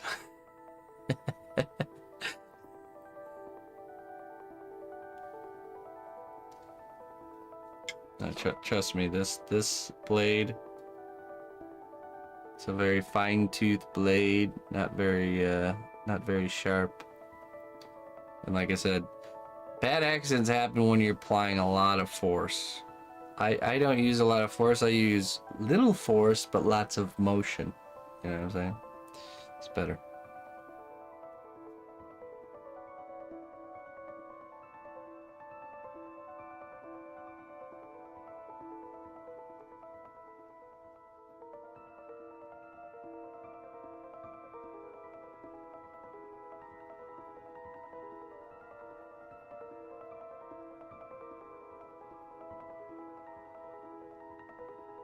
It's called letting the tool do the work.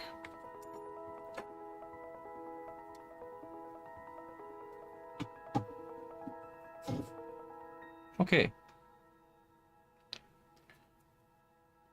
Let me file this one.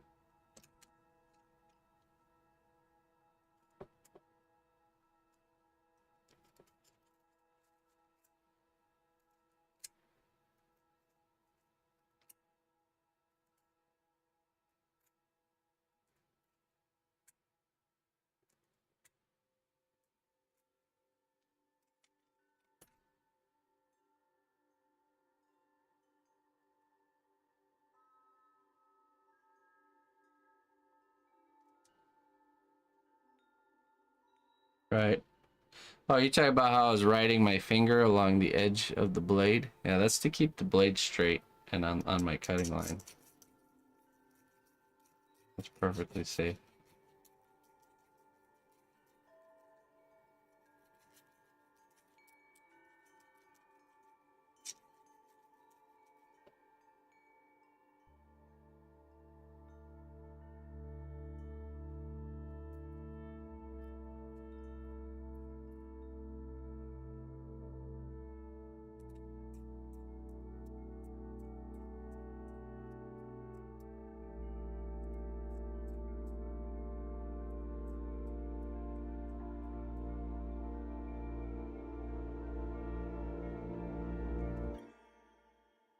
Okay. Let's just do a test fitting, make sure everything's fitting good.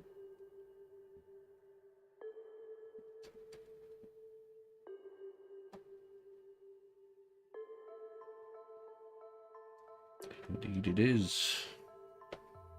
Let's do the cut side. I guess there's 2.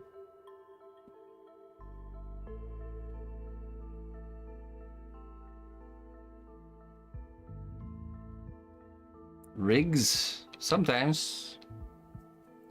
It depends. Sometimes the rig makes it take longer to do. Sometimes it makes it take less time to do. If the rig is too much work, then it's not worth making the rig, unless it's something you're going to be using again for something else. So, it depends. Okay, we need some armature wire for the arms. What did I do to fix this?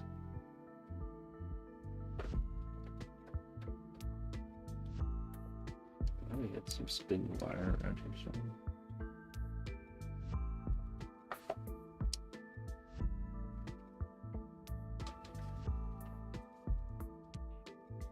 It disappeared.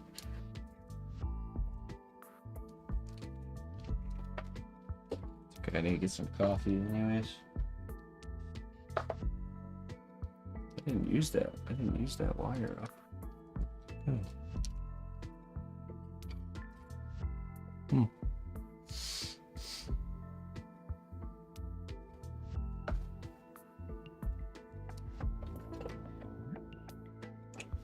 Now let's get this glue going before we get coffee. So it can start drying. Somehow misplaced my twisted up piece of wire somewhere. Oh, it's right here. Ha! Hid it in plain sight. Okay. So let's get this glue doing its thing, so we can refill the coffee. So we're just gonna give ourselves more than enough length here. That's more than enough. I'll cut 2 of these.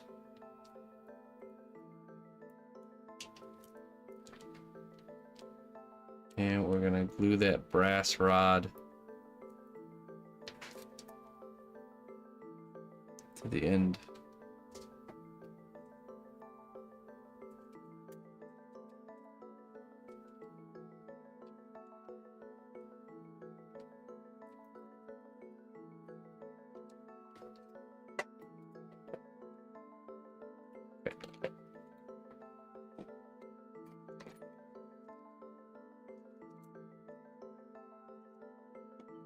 Let's mix some more glue here.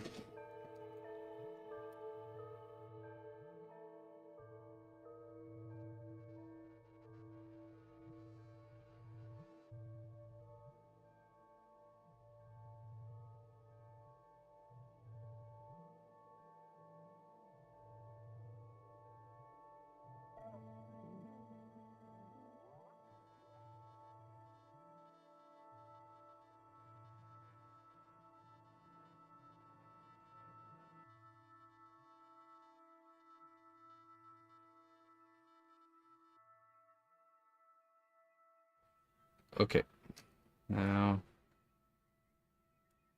give it a mix.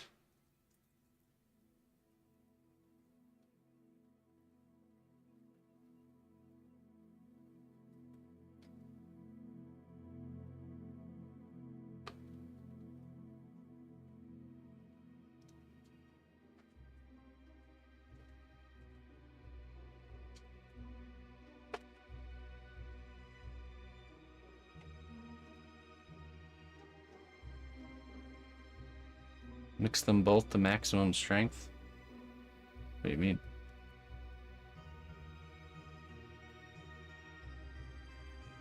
Did I just do a 50-50 ratio?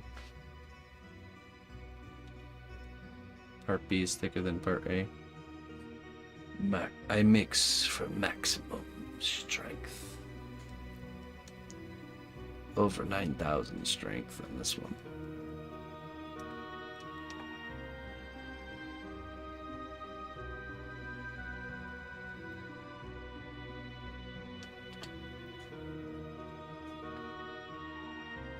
Okay. So now, just gonna bend the end like this. Put some glue on there.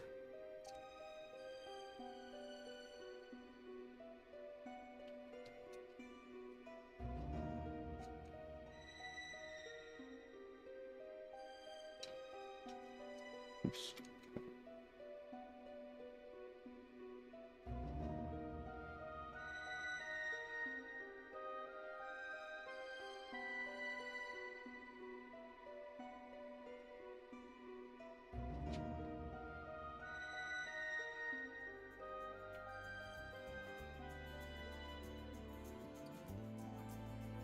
Okay, set that down. Level as can be.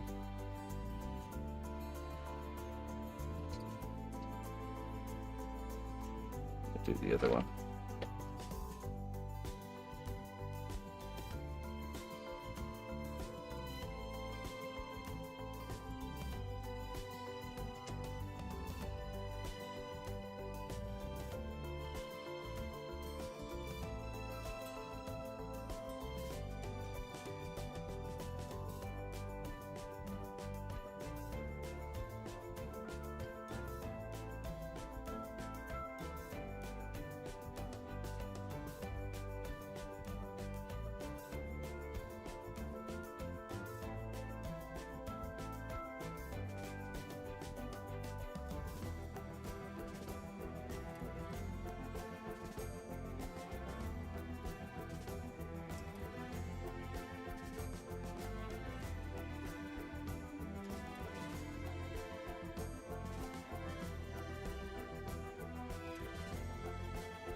Katzenjama. Katzenyama. Confusion, an uproar, hangover, severe headache resulting from a hangover. Minor.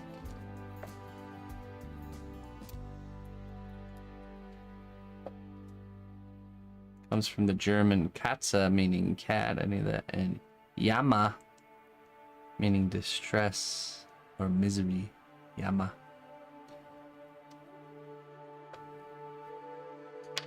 Why do they call it Katsuyama and not Kampfyama? Prost. Hello, Charlie-Ann. How you doing? Wie geht's? Gute. Gute Moin. Gute Moja. Okay, let's let all that glue harden. I'm gonna go get a coffee. I'll be right back.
All right. Fresh coffee.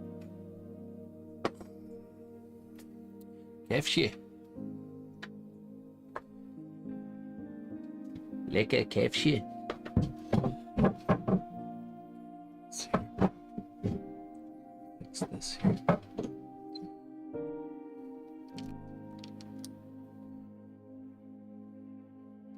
Oh,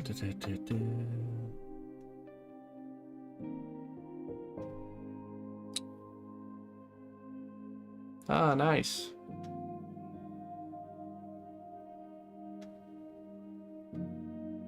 Calibrating 3D printer right now. Maybe even start a new print. Calibrating.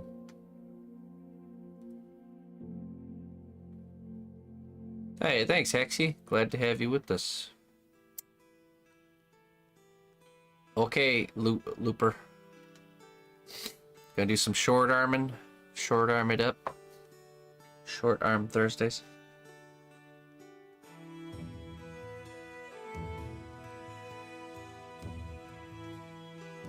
Thank you, Hexy.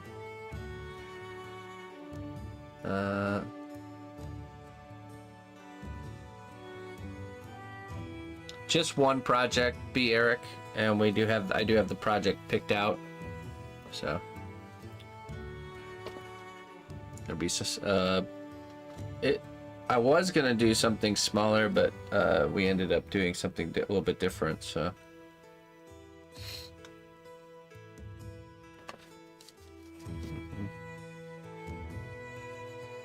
Two times a day, that's right.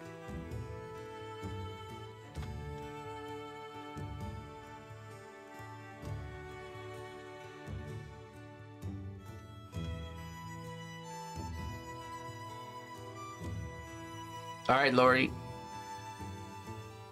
Have a good one.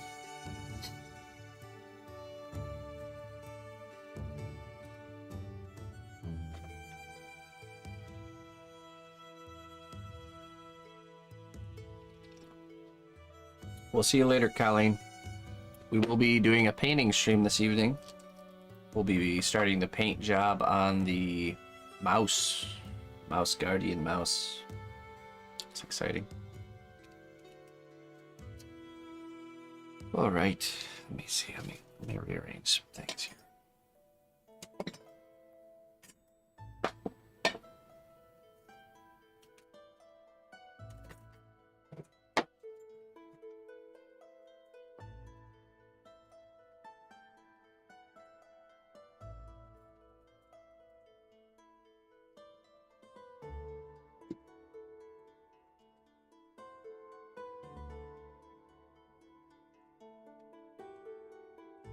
Me too.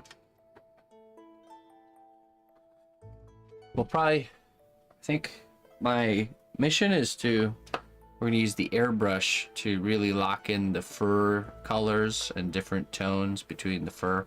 And then we're going to do hand brushing for all the equipment and the base and stuff. So should be good.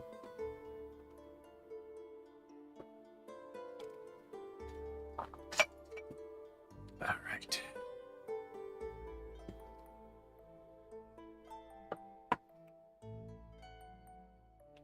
Okay, our glue is definitely dry.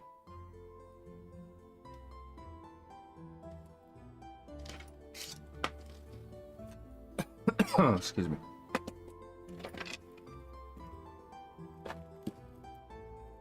Let's see about the arms. I need a little bit longer. Let's see. Oh no, actually they might be good too. I think they're good. Very good.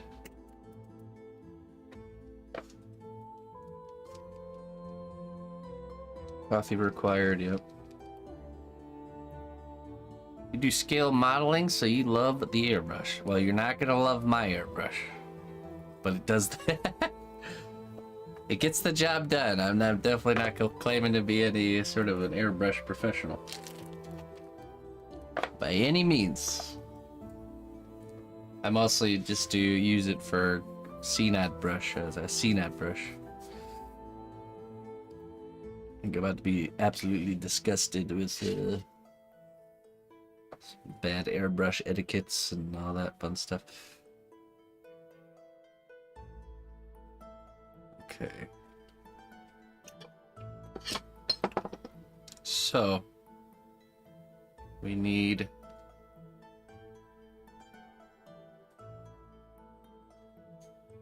to put this in place here.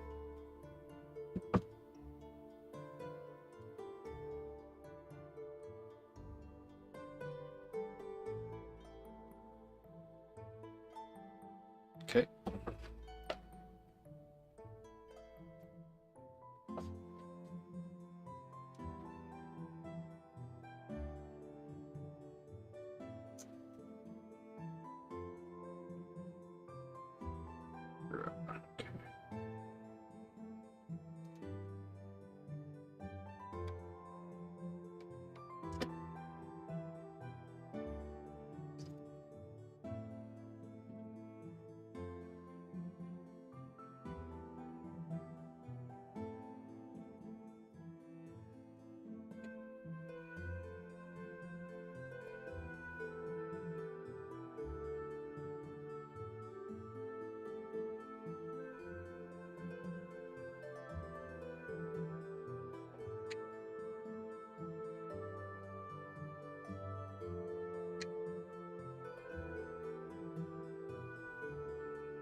Okay. Now these need to go straight down, so we need to get this right angle bend here.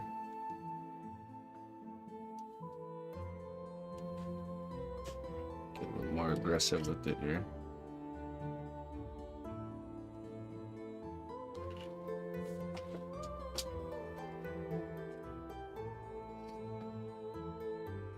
Okay, now I need to get the proportions of the legs.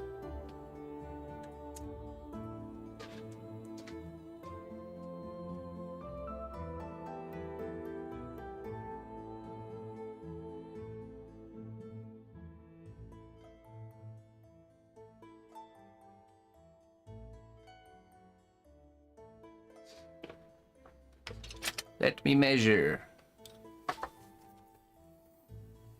Using the size of the head here.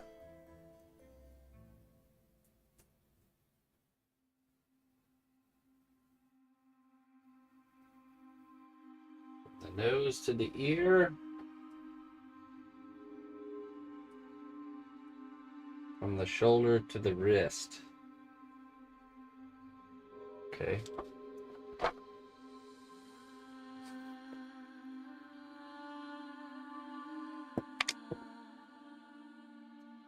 Nose to the ear, shoulder to the wrist. Oh. Okay. You just stay right there.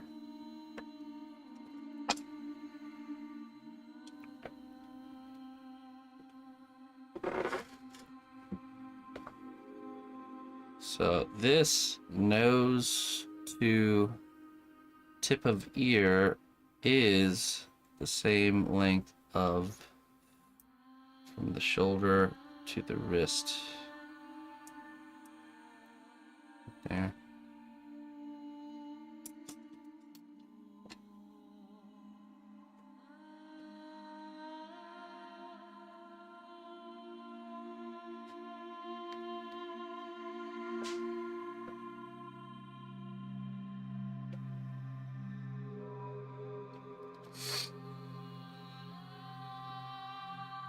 Maybe with a little bit longer.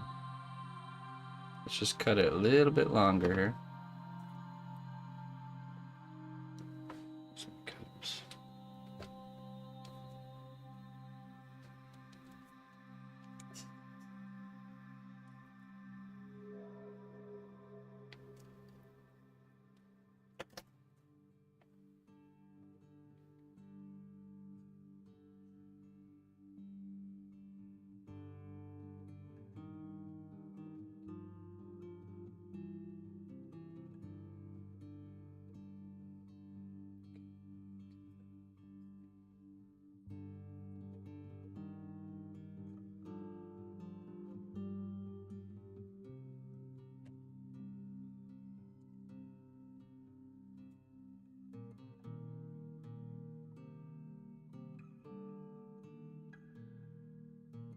Checks out.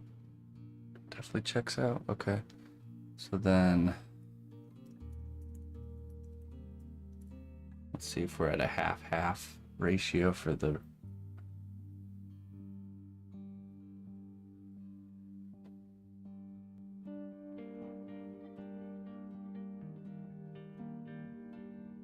Okay. Not quite half-half. Okay.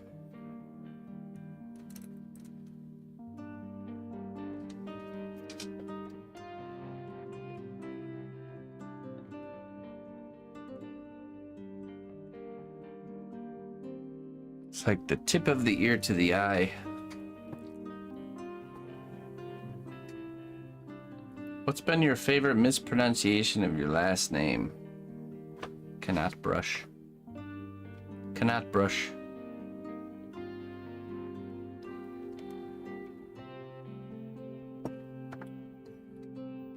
Typically, it's how it would. It's typical. It's a typical mispronunciation for Europeans when they see my screen name.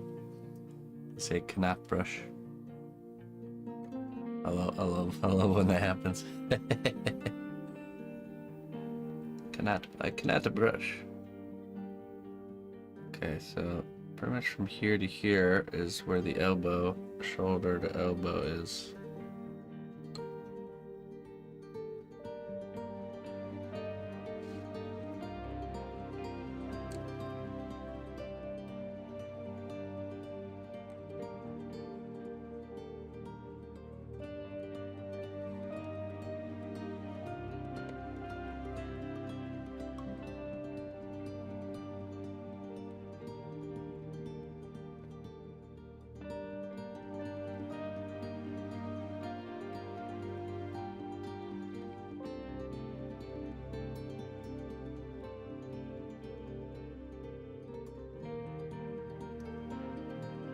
Turn that more inside.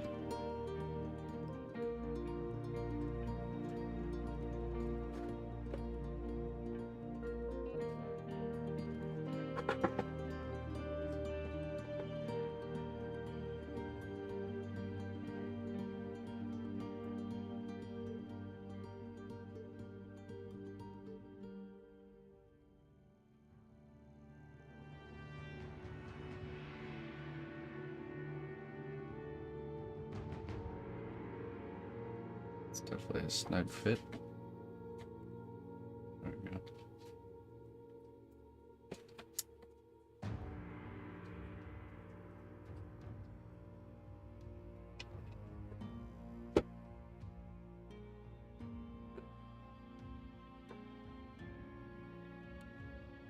Now, do the other arm.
Bjork.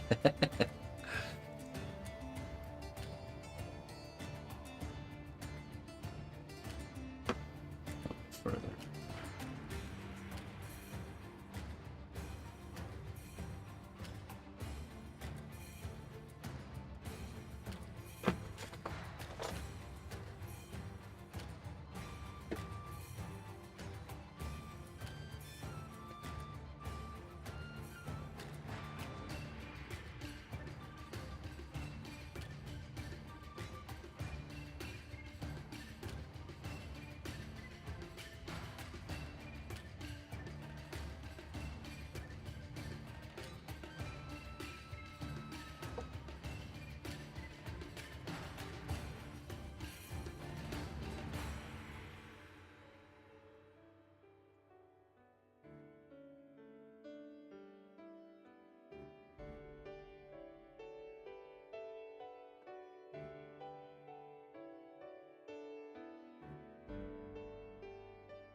It's turning a little bit.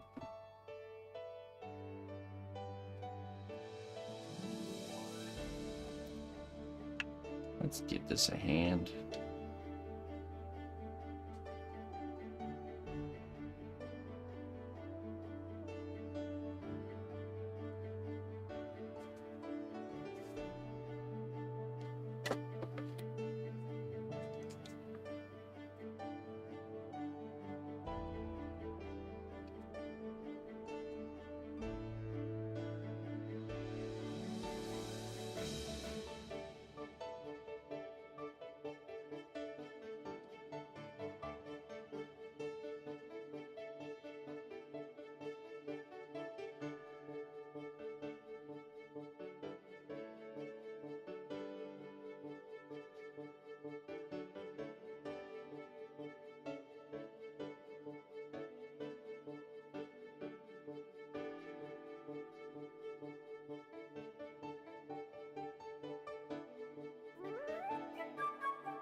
Right.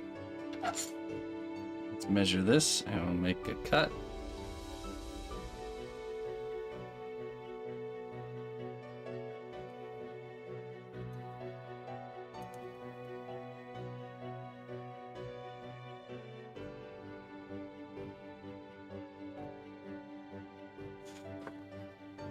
Go walk your dogs, check.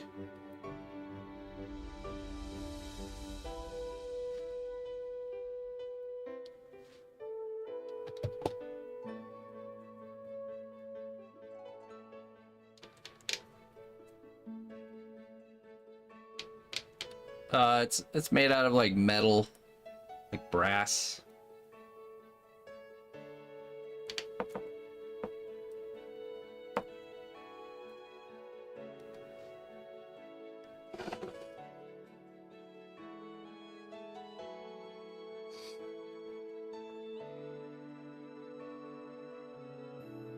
Roman steampunk, like Greek clockworky steampunk.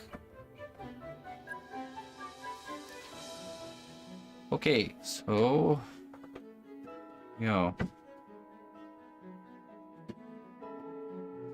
we've successfully made a skeleton that detaches from the base here. And the arms detach as well.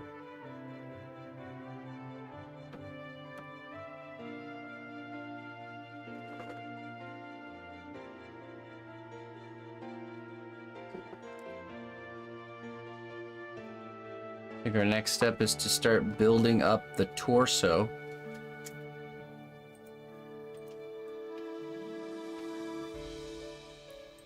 And kind of sculpting the underbelly region.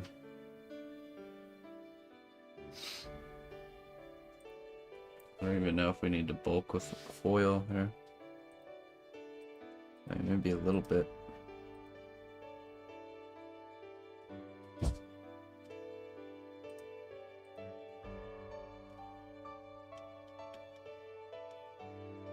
Maybe a wee bit.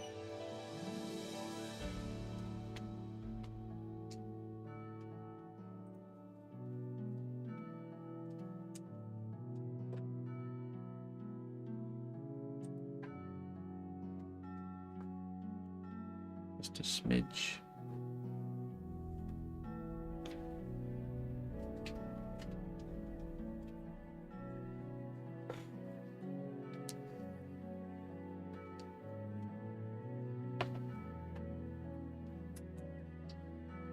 Need some foil.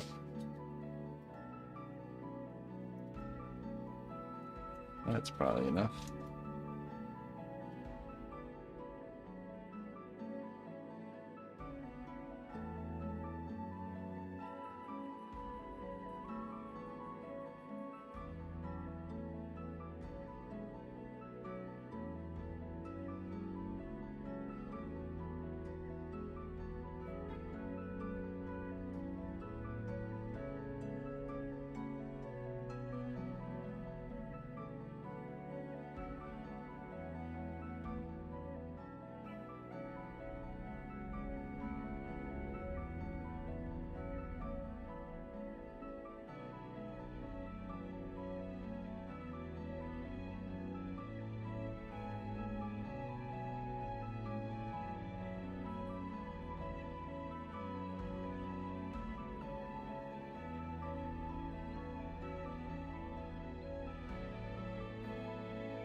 Okay, now, let's see. The bottom of the torso should go to about the halfway point of the bicep. Okay, so this extends a little bit further down.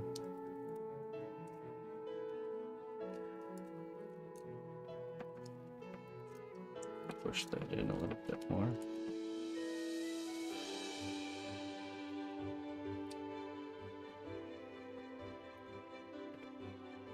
Double check our other angles.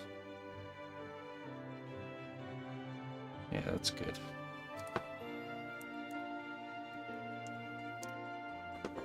Okay, so now what we're gonna do is we're gonna take clay.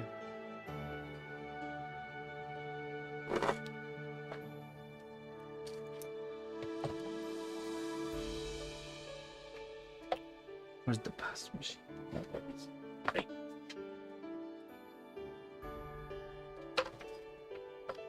we're gonna roll it out.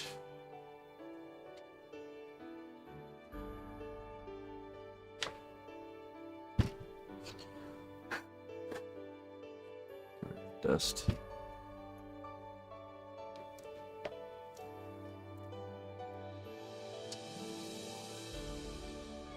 Let's condition a few pieces here.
Okay, now we're gonna roll out a thicker sheet to be our base layer of clay.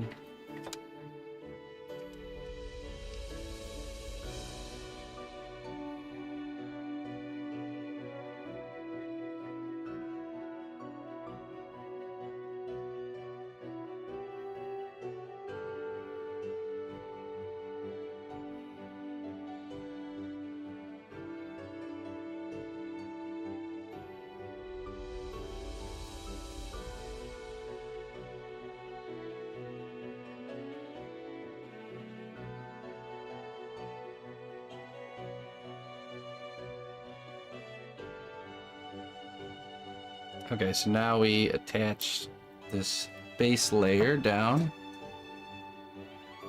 using some clay glue.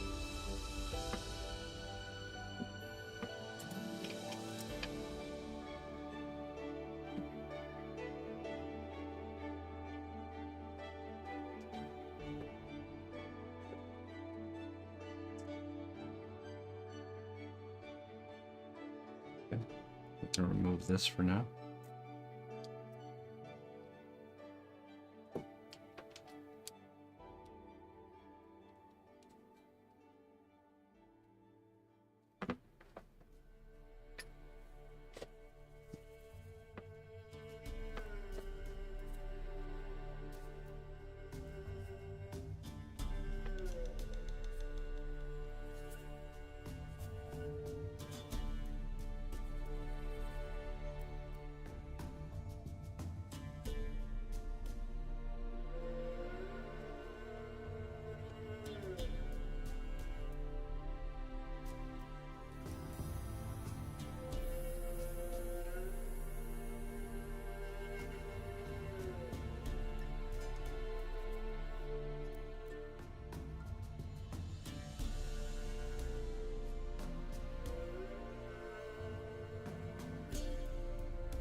So make sure this is nice and pushed down.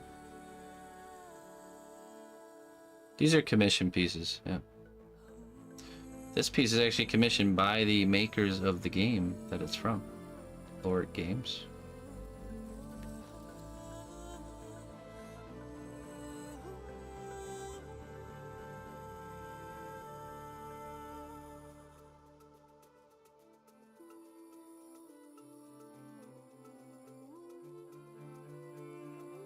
Yeah, I do commission work for companies and people alike.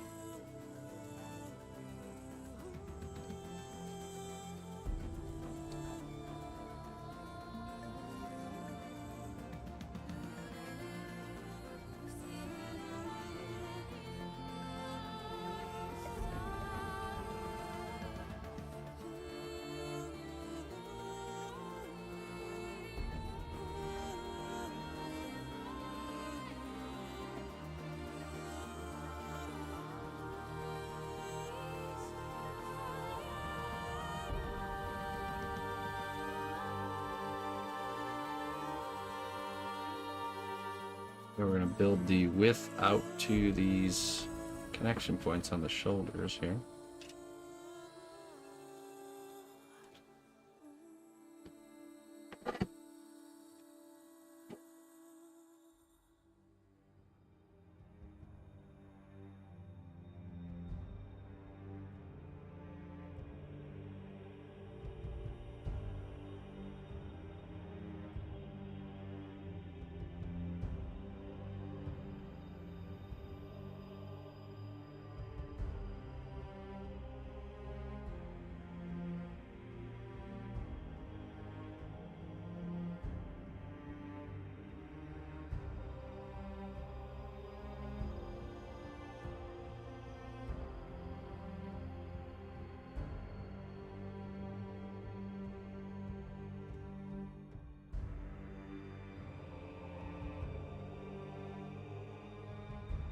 That's right, yeah.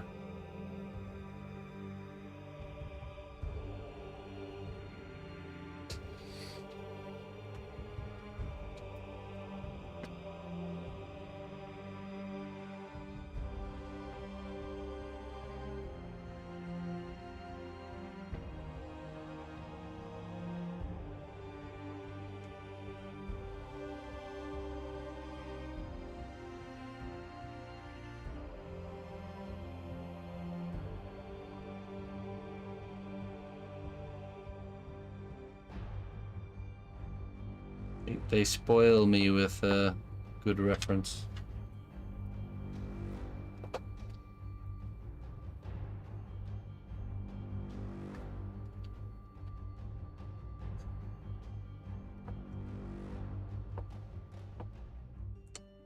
Actually, though, now that I'm thinking about it, let me see if I can get, because I don't think I have a shot of the actual underbelly.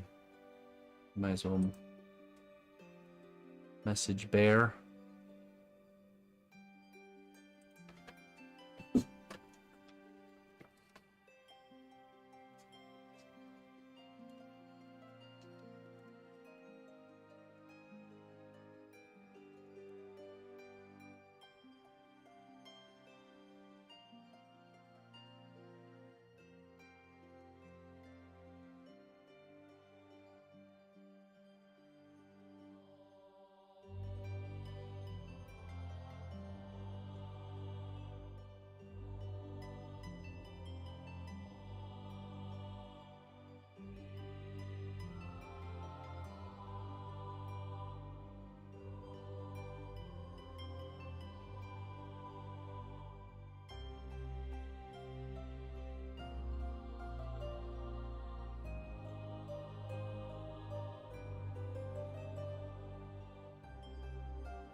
That's the only angle I don't have is from underneath looking up, so I can see just how all that's going together.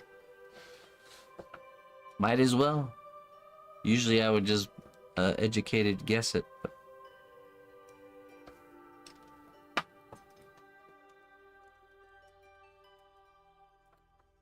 All right, cool. In the works. In the meantime, let's continue to build our volumes.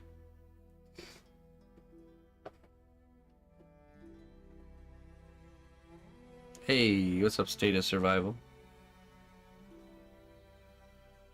I'm doing great. How about yourself? So what is State of Survival podcast? Is that like survival games, I imagine? Or something different? Are you a survival game enthusiast, perhaps? I guessed that because I saw that you knew Bear, so you're familiar with this game.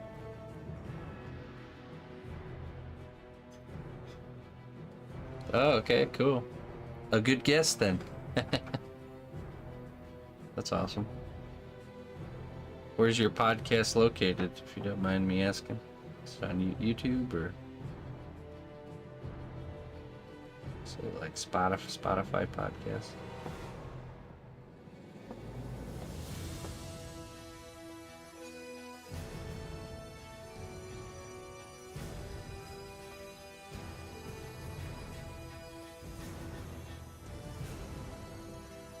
YouTube and Spotify. Okay, cool.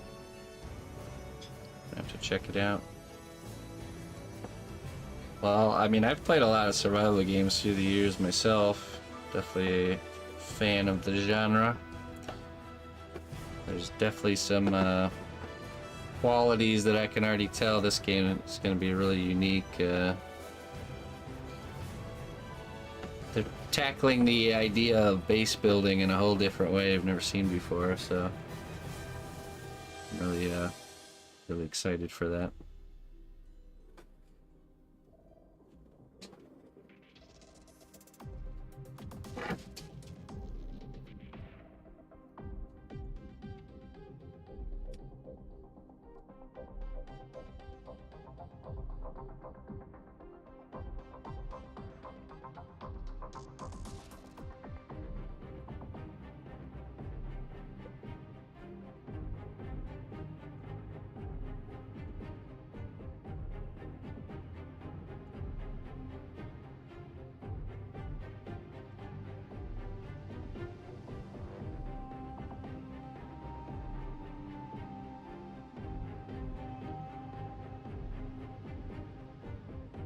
What games, for example? Well, I mean, I played Rust back when I was in beta, old school Rust, and I played new school.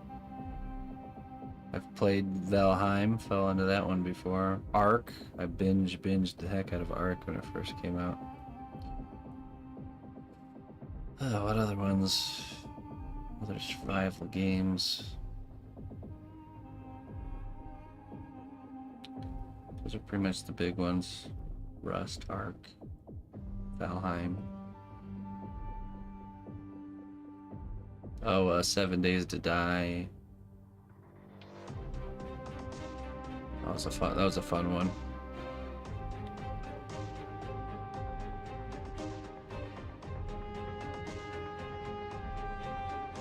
Would we count Subnautica as a survival game? Kind of feels like it's in the same ballpark.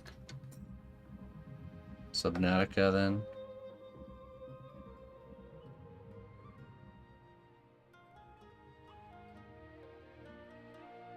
Probably out of all of them, I played Rust the most, but I didn't play the new version of Rust that you see now, which is nice. I enjoy watching others play that, but I don't get into that anymore. That's one of those games you have to be like able to commit a lot of time in order to play well. I need games I can pause and pick at long term, not Sea of Thieves, or technically, right? Sea of Thieves, kind of. It's not really base building, but I played a lot of Ark. Definitely a lot of Ark.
So Echoes of Elysium is also a survival game. I believe so. Yeah, it seems like it's going to be very much like... It seems very much like Valheim, where you can play it as a, like, you know, PvP server type of deal, or you can play it like closed server with just your friends. Which usually nowadays I'm more into that side of these types of games. Less into the going out for blood. Those were my younger days. Once Human. I've heard of that. I don't know. I haven't looked into it though. I don't know what that one's about. I've heard the name tossed around.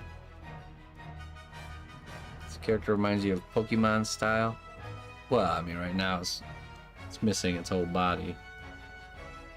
The character design style and the general aesthetic reminds me a lot of like Sea of Thieves, Sea of Thieves-ish. Maybe with a tad bit of World of Warcraft.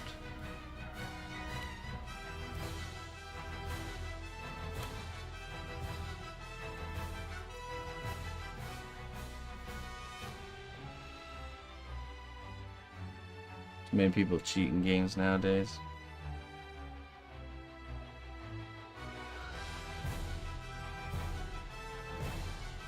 Yeah, I mean...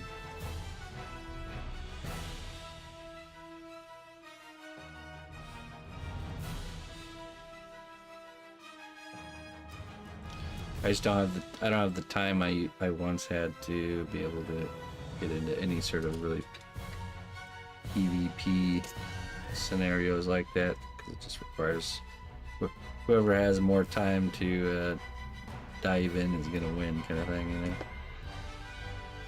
But I play the only PvP game I play right now is occasionally I'll get on and play some Chivalry 2.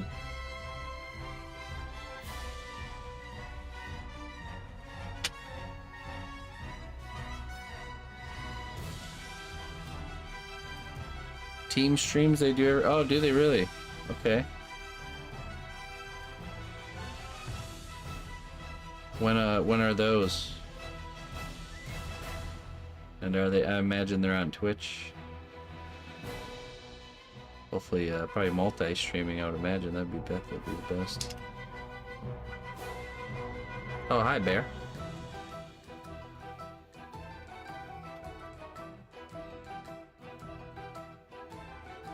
They're on their Discord, and I think next week is one. Okay, cool. Well, there we go. That's a good reason to join the Discord. Tuesdays, 10 p.m. Pacific Standard Time. They should stream. You guys should stream on all the platforms. That's what I do. Cast a wider net.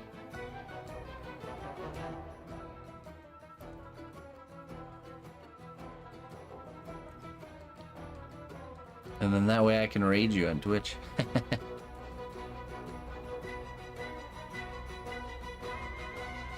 Procedural world generation next week. Okay, cool.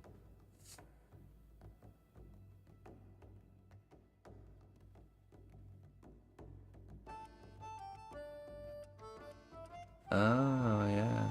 Working on Twitch? Okay, good. Yeah. Yeah, that's good. Twitch especially, because there's just a large gamer culture here. So.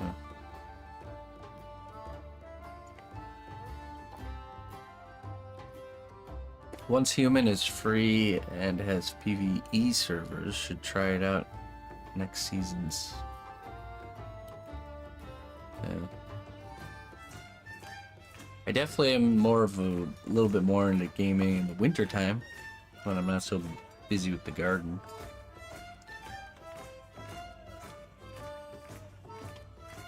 Okay, let me see here.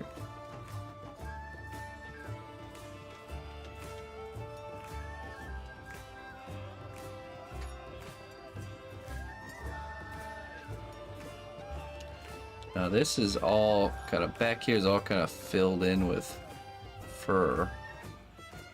I wonder if we should fill in that.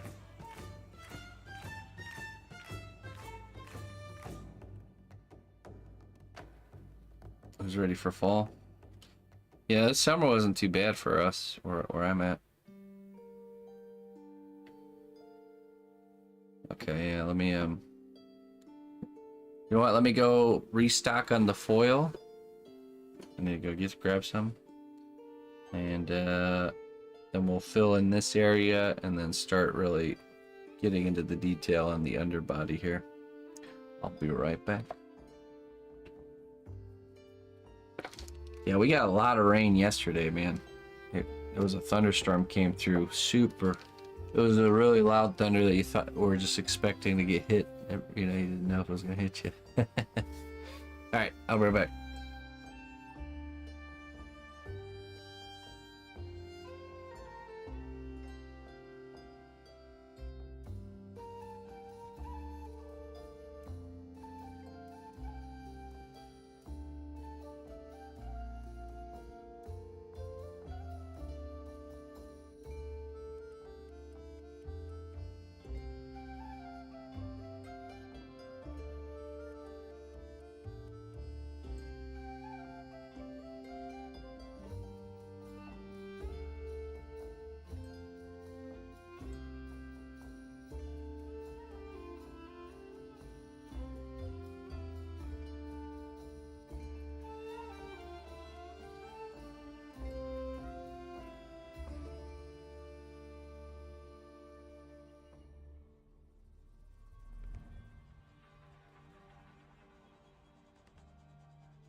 All right.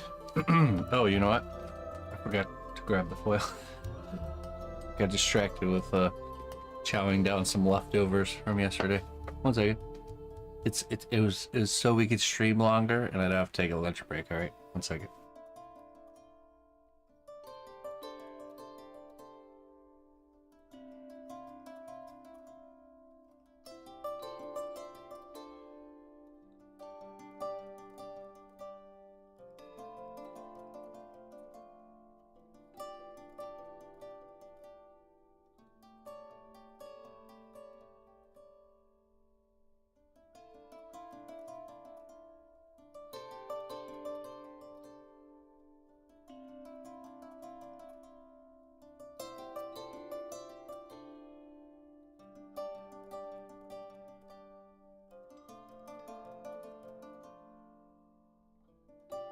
All right, tinfoil acquired.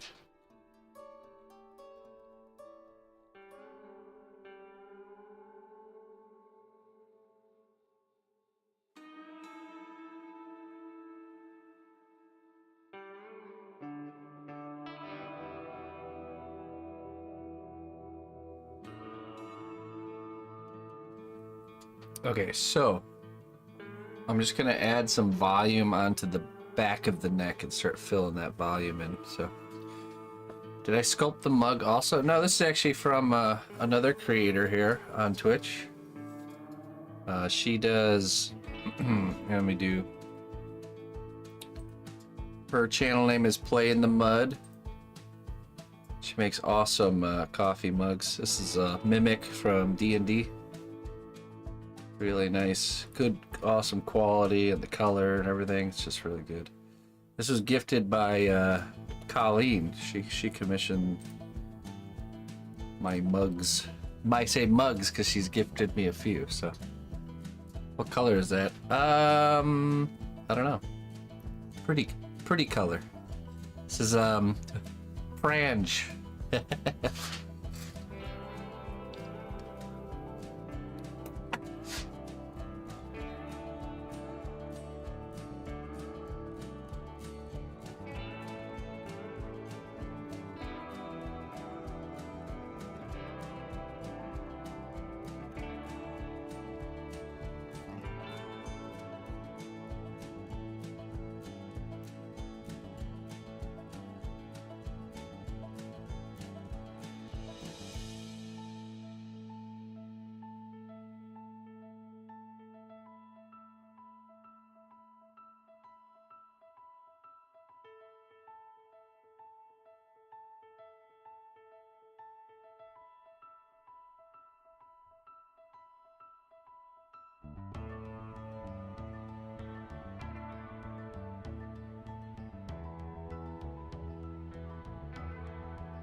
Okay, that should be enough.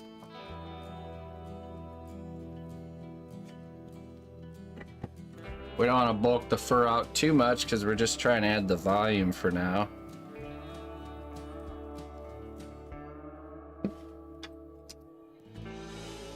Because we're not doing the fur until later. So just adding the volume to the fur for now. Spread on some clay glue.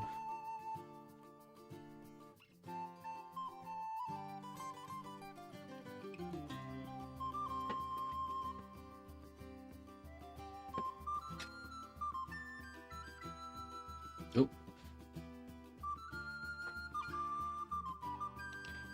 Coffee. Coffee. Lekker Kaffee.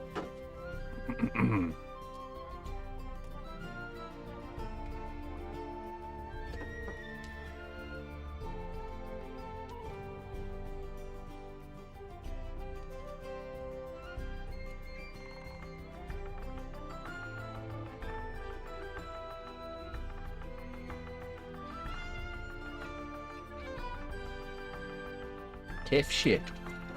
Not cuff shit. Kef shit. I was just corrected.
So our goal today is to have this underbelly region sculpted in and baked. Tomorrow we'll be able to start working on the arms.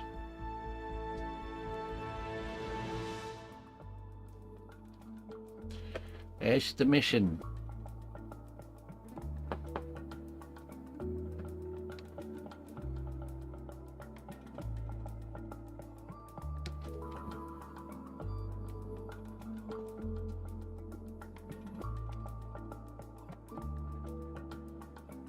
You don't have to. It just makes doing detail work much easier when you can just focus on one like section at a time. So like, for example, I don't have to worry about messing any of the face up because it's been baked. And when I was doing this upper jaw region, I didn't have to worry about doing anything else. I baked it, and then I was able to do the bottom jaw and the ears on a separate layer.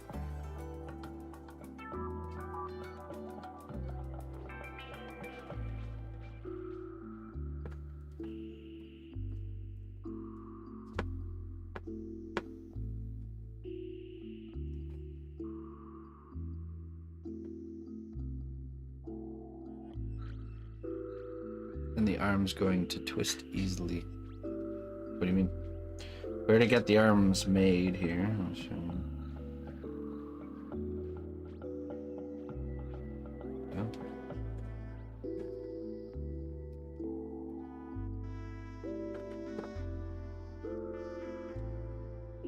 That's right. So the eyes were done post baking as well. So I did the eye sockets and then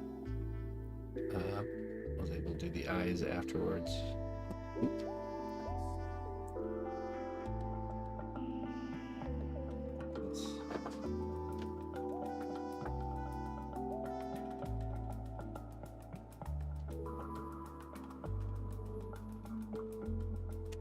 And since we did the arms separately, we'll be able to work on those as their own little separate deals too. Okay, let me check something. Let's check out.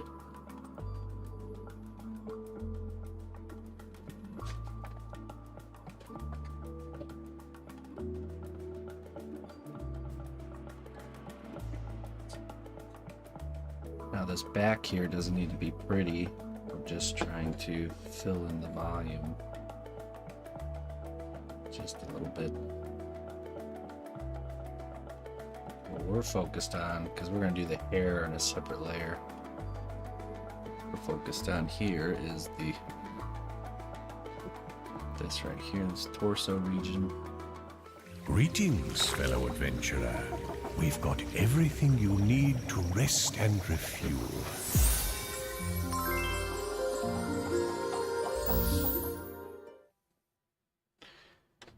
Lavid. Hey, thank you for the 6 months there, Lavid. I appreciate that. Half a year of support. Thank you so much. Clone me juice you get this month. Some clone me juice.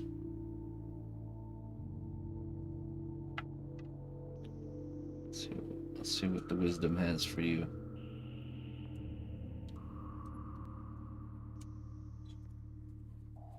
You will find success in your next quest if you work together with your companions. Okay. That's good news. You know what you must do, Levid. Hi.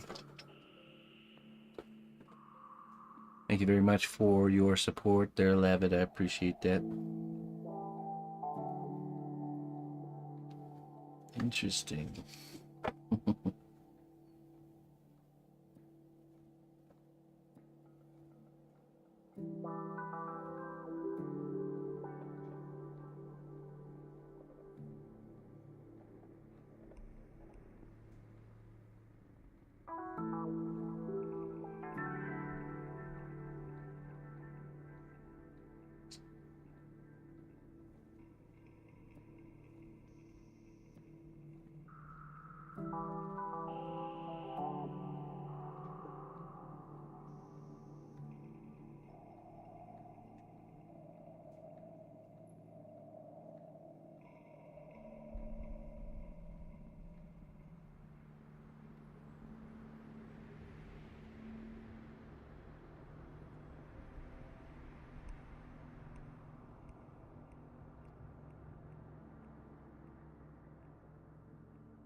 Sounds like it, doesn't it?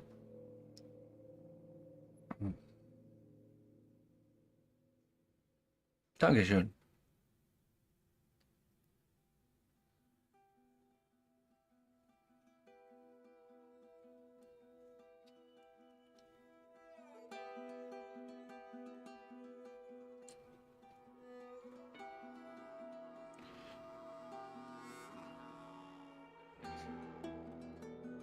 In case you guys didn't know, I'll be painting a sculpture this evening. We'll be starting a painting stream.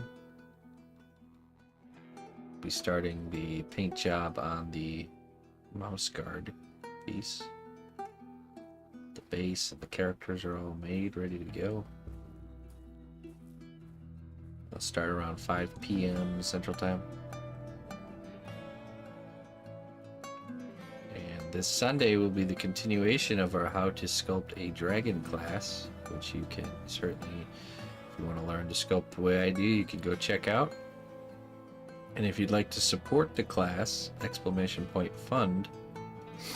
The class is free for anyone to do, but it is funded and supported by you folks, the audience. So if you'd like to chip in for that, check it out.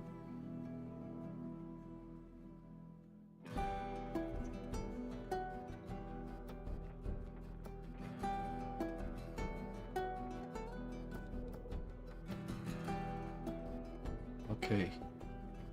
So now there's kind of like a leather bag. There's like this metal part here, and then there's a metal ring that goes kind of like this.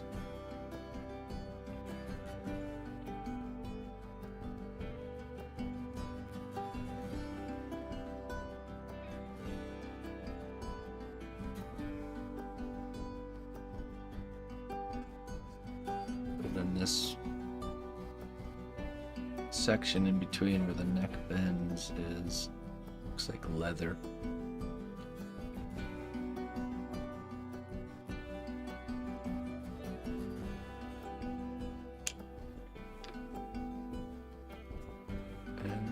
And this metal ring needs to go to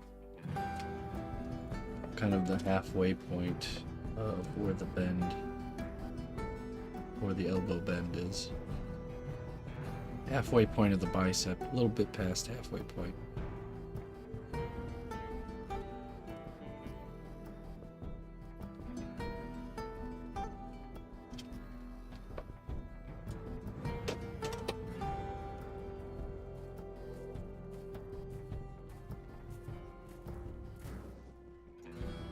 Also, this it's gonna be. This needs to go like this. It's at kind of an angle because of the twist of the shoulders.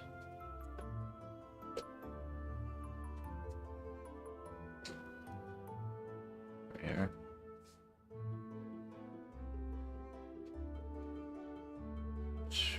That twist will add kind of creases.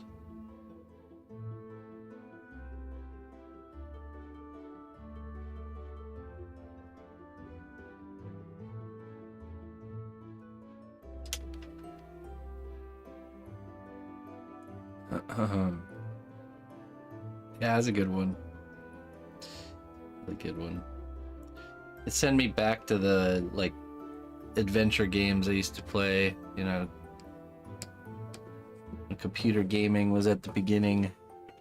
Those point and click story adventures, man. I love that stuff.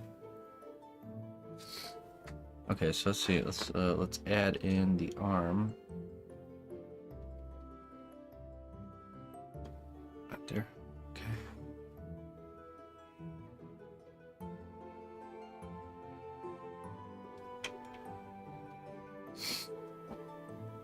So I actually think this does come down out a little bit further, maybe like right there.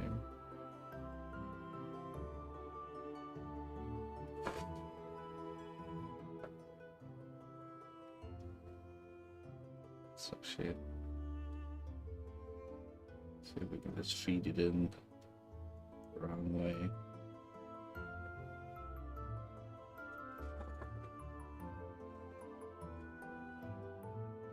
So yeah, that's close to the bend of the elbow.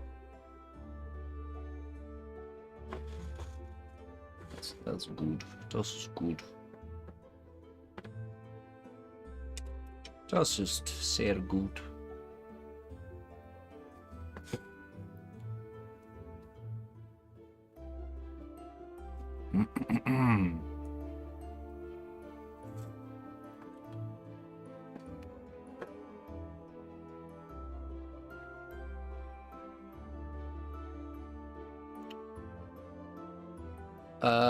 I don't know. We could decide to glue it all together in the end, or we can leave it detachable.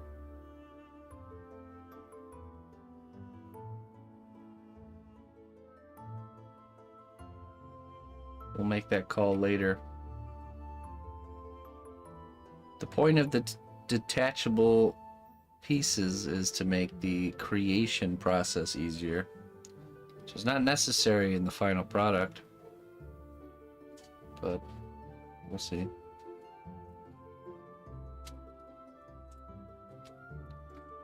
Extending out that leather bag area.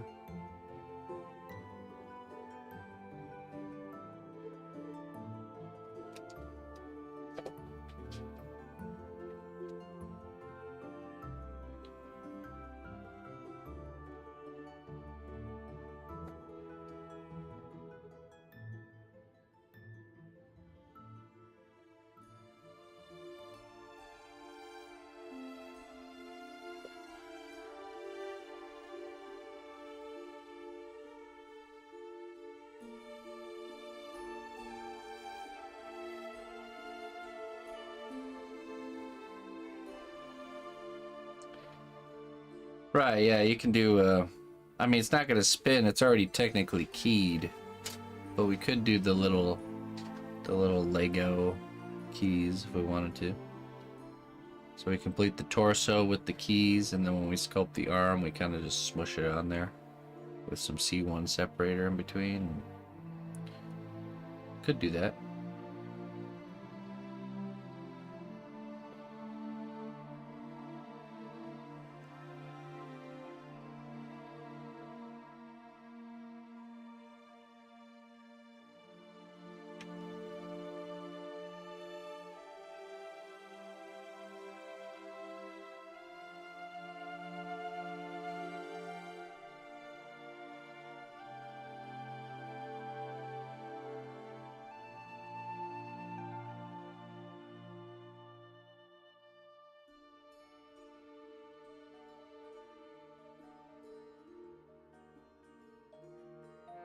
It wouldn't be needed though.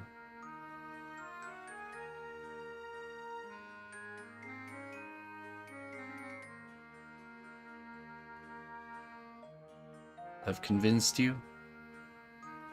Well, with the telescoping brass rod method.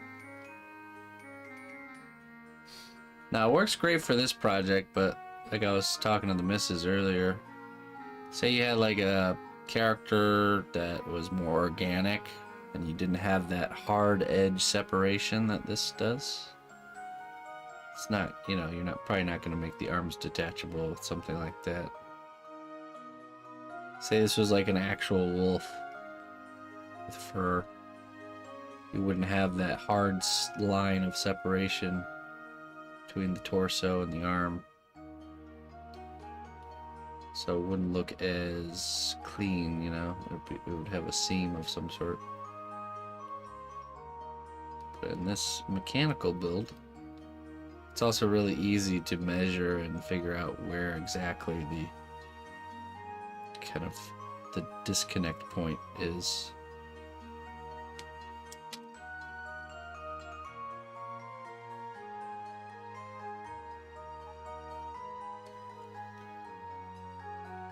Okay, so the underbelly is kind of like a cylinder too.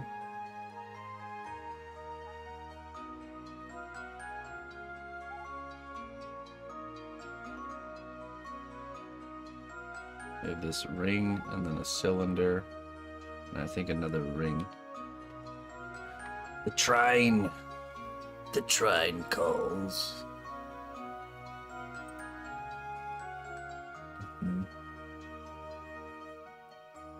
Kind of like a power core, like a fusion core. That's what he runs off of. I kind of see a little bit there.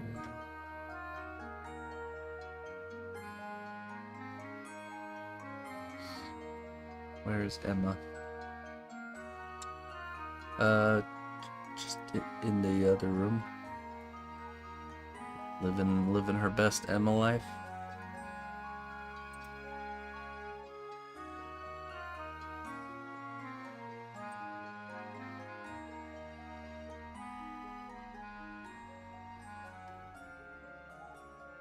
Oh, I do see it. Okay.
All right. Need to round the cylinder.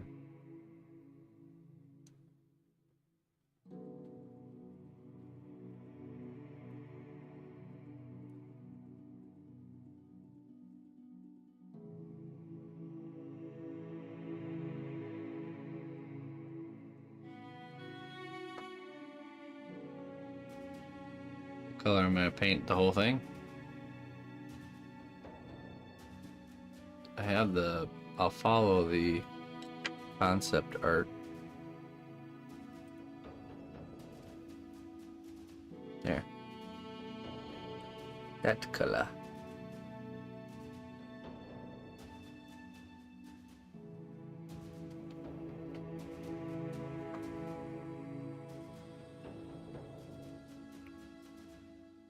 It's like brass.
I can sculpt anything your heart desires. Email me and we shall share words.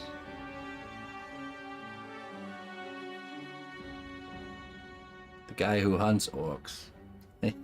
Yeah, sure.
What do I think about architecture? Like the craft of architecture, or the building, the finished products, the buildings themselves?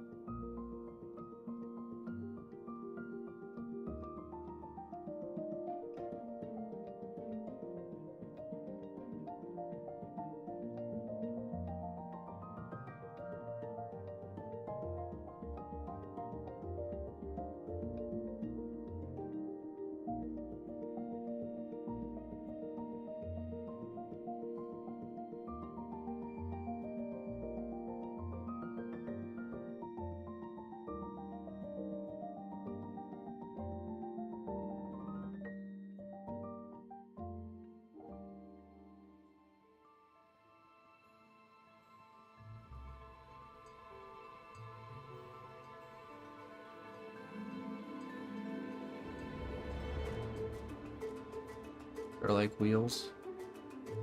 No, no, the arms aren't. They're not like wheels.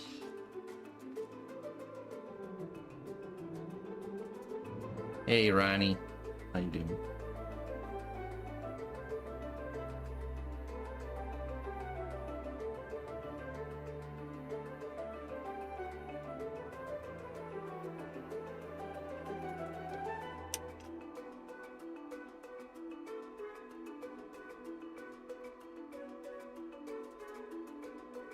Oh, thank you, my friend.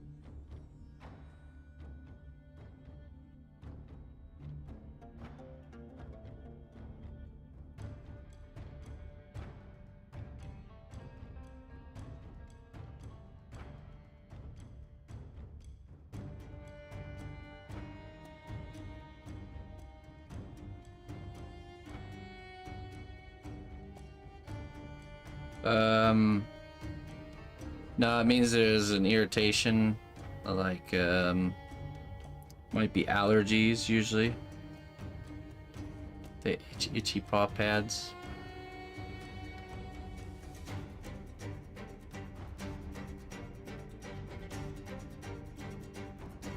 It means something is up, but it usually doesn't.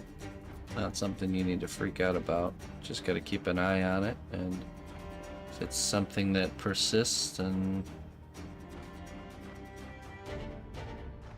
you can look further into it.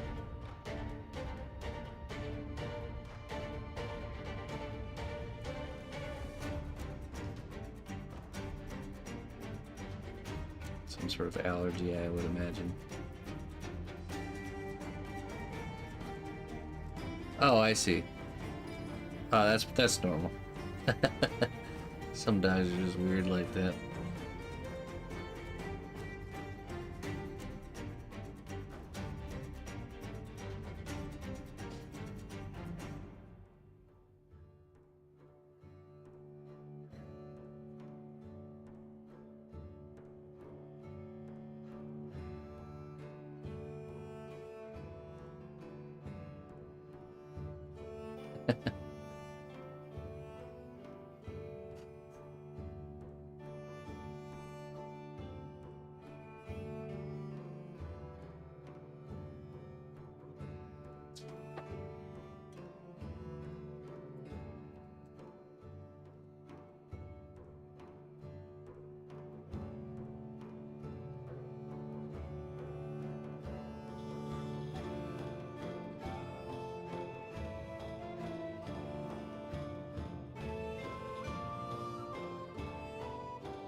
Well met, loyal friend. You've made a real impact on the realm. Thank you for your contributions. Frozen. My friend. Tier 3 subscriber, 13 months. Thank you very much for your above and beyond support there, Frozen. I hope you're doing well. You, my friend, get to choose your fate between Deadly Nightshade, Snail Slime, and Troll Boogies. What do you choose? Choose your destiny.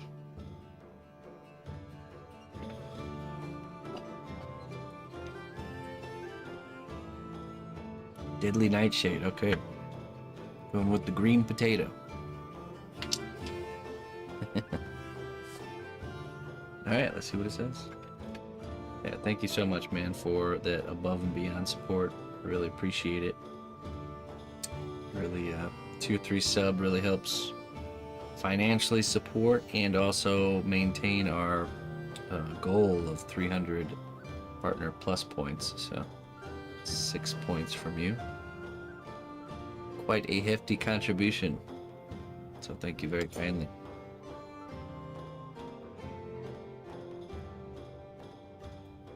Okay. Let's see what this is. When all seems lost and the night is at its darkest, remember that the dawn always follows, bringing with it new beginnings and endless possibilities. So true.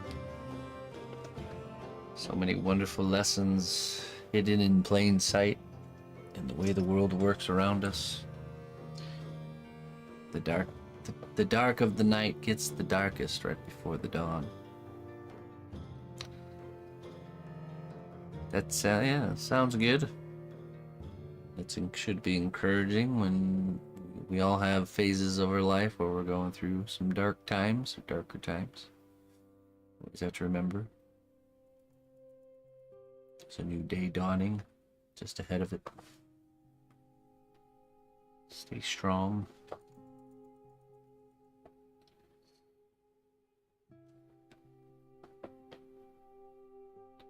And thank you. Thank you very much, my friend.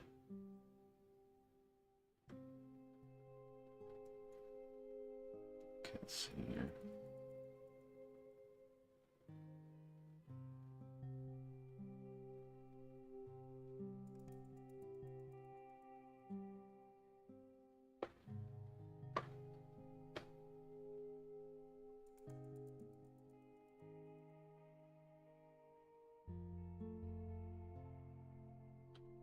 Shift this around just a smidge here.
Hey, thanks. Yeah, this is actually an up-and-coming game.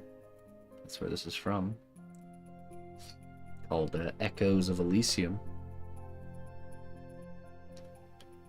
If you enjoyed playing Valheim or Sea of Thieves, it's kind of the combination of the two. There's these clockwork machines infesting the land. This one's called the Howler.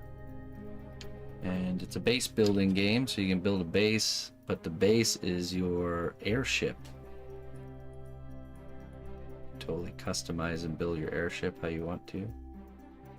Roaming around with friends, slaying beasts, collecting resources.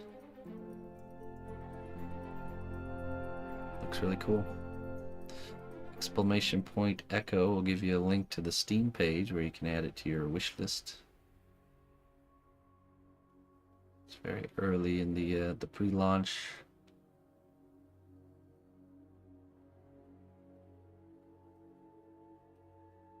Coming down the pipe.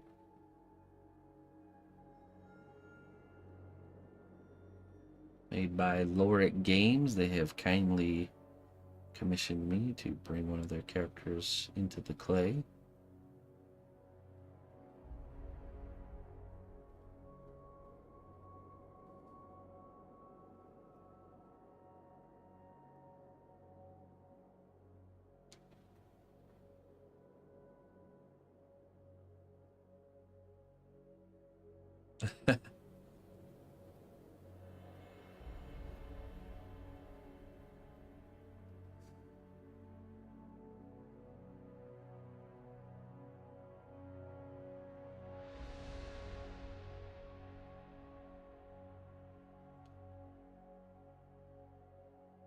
It's not saying it won't end or it doesn't end. Hey, sorry about your face.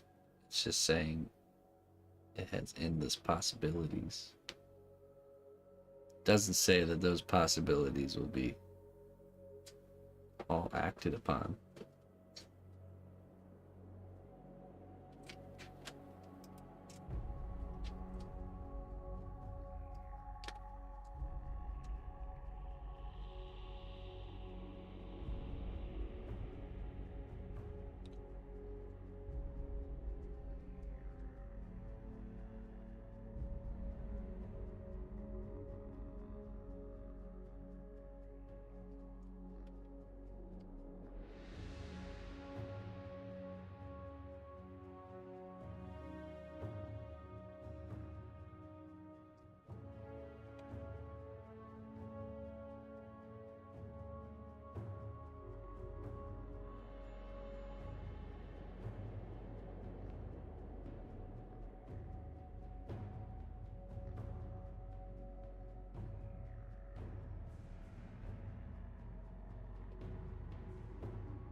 Eden, don't take anything that individual says seriously.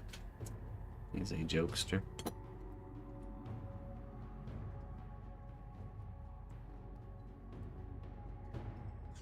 Through and through. Not one word is to be taken seriously.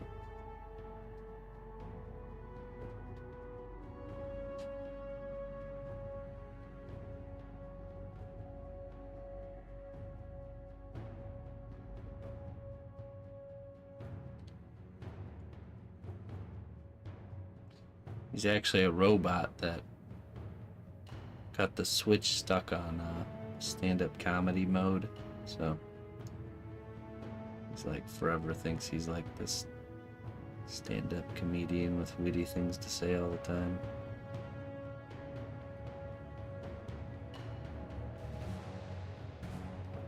So far, so good.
Raid. Oh no. The strength of the cnotbusch kingdom lies not in our walls, but in our people. March to war. Hey. Raiders, welcome in over on Kick. Thank you very much. They're the hugs. Hey, how you doing? We're working on a piece. This is a Howler for the upcoming game Echoes of Elysium. You can go check out the Steam page if you type in !echo in the chat.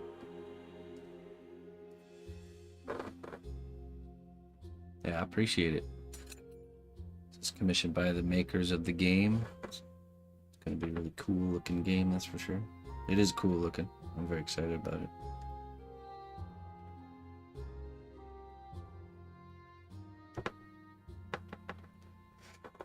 Kind of like a clockwork wolf character. The arms on there. We're working on the torso currently. Here's our sketch for the piece.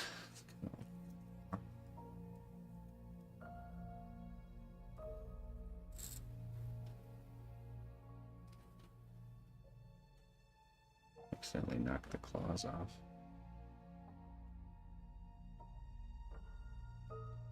Oops.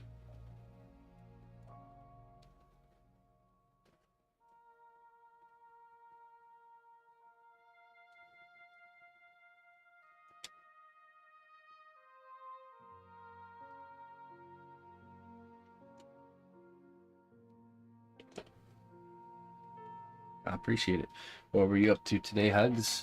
Any wild and crazy projects going on?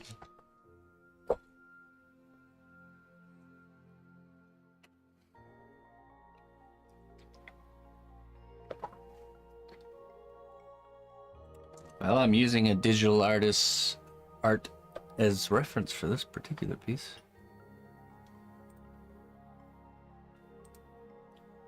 That's the cream of the crop of references, is if you can see the digital models.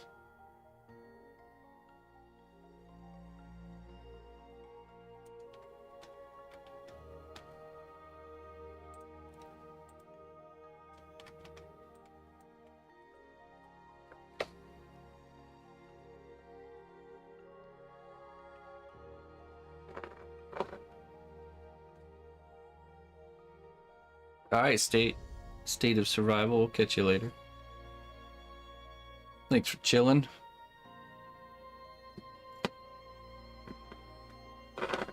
We'll see you around, I'm sure. Digital art? No, I've heard it all. What? Oh yeah, anytime you get a 3D model of a character you're trying to make, it's the best kind of reference. Doesn't get any clearer than that.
Looking at drawings or illustrations for reference is like reading notes, someone else's notes, you know, in a class.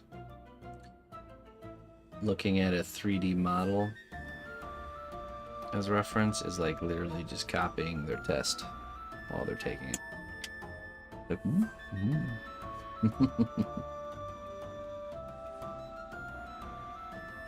the smart kid in the classroom too. The one who's got all the right answers. They already figured it out.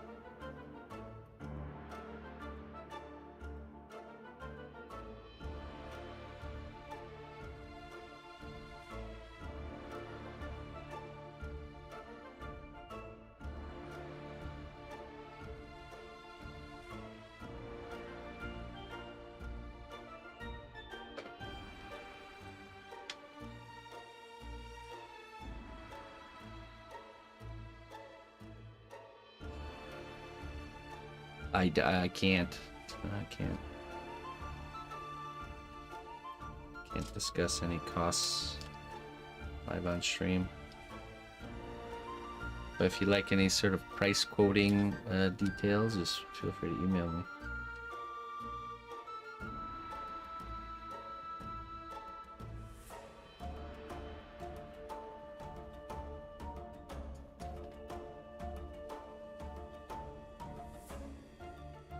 Okay, we're gonna use the pasta machine. We're gonna cut out some even strips to finish off this part here.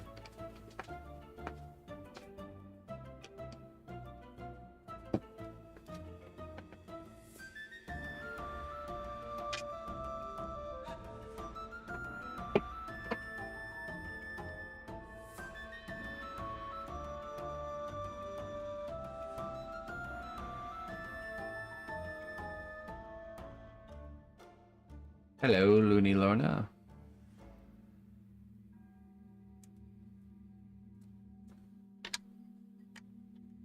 Let's do a 3.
Does this process seep into your dreams too? I feel like I'd be sculpting in my dreams if I physically sculpted as much as I do digitally.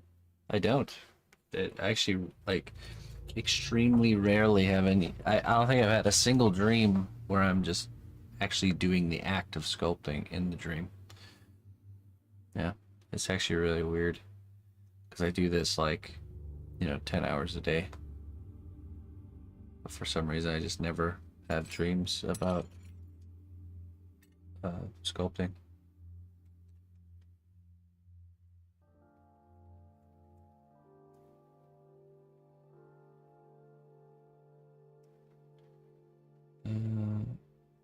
Where's the knife? Oh, there it is. Surprising, I know, right? Yeah, you would think.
Would someone please direct me to the cnotbusch king? Which direction is that?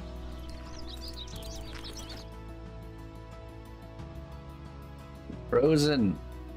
Hey, thank you for the $10 tip towards our class fund. Had to change the number. It's the number of a man.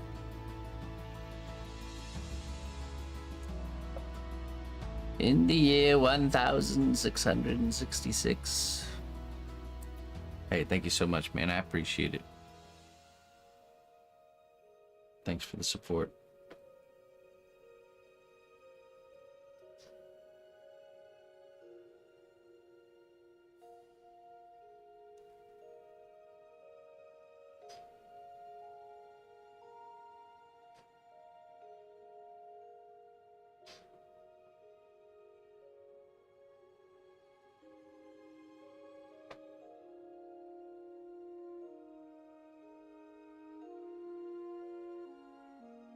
Guy's going to catch a lot of fish today. No, it's the wrong. You got him. You're mistaking him for the wrong guy.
Ever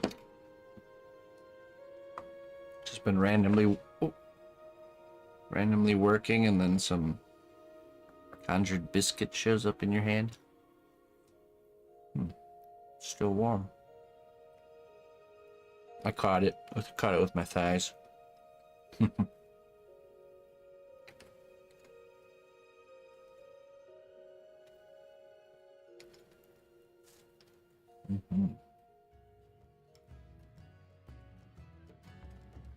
That's tasty.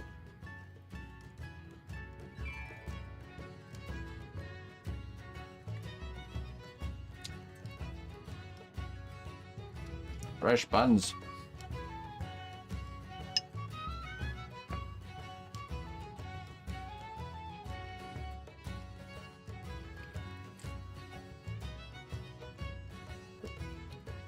Why is it less seconds? 4-second rule.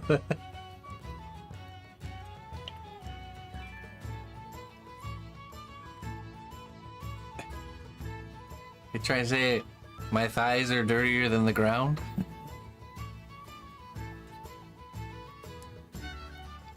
Get out of here.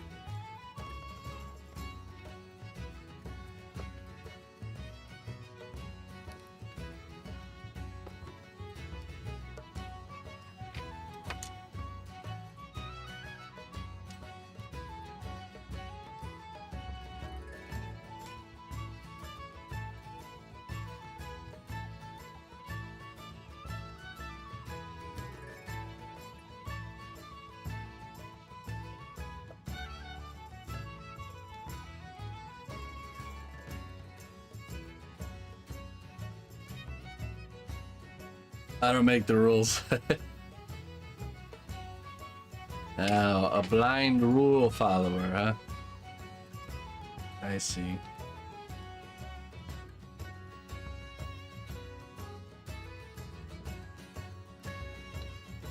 First it's blindly following rules, and then it's just following orders, right? To what end? Clayton, to what end? I don't make the rules, I just bend them when I need it. Yeah.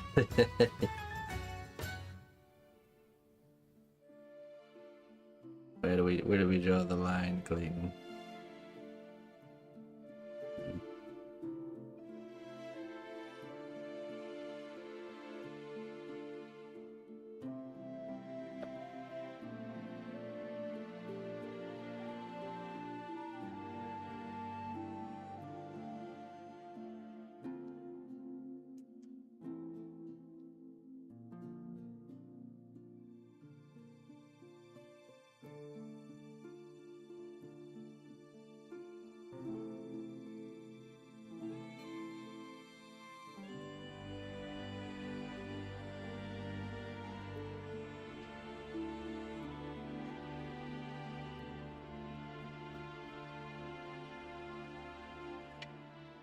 Seconds. That's where we draw the line.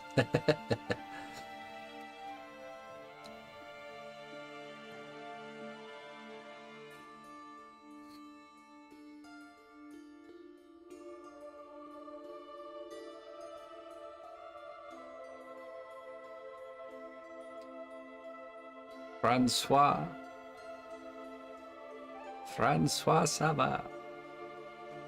Salvatore.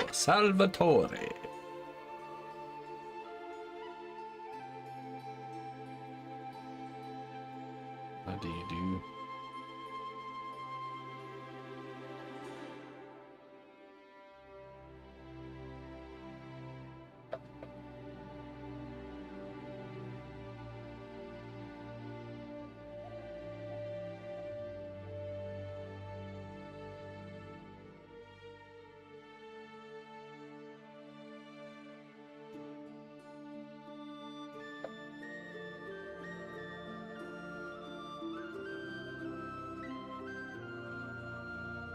Salvador Dali. I believe Salvador Dali used to sleep deprive himself for like weeks, and then he would do a painting at the end of the week of sleep deprivation. Once the hallucinations started to settle in. I, however, sleep every day. I suppose I don't need to deprive myself of sleep to be hallucinating.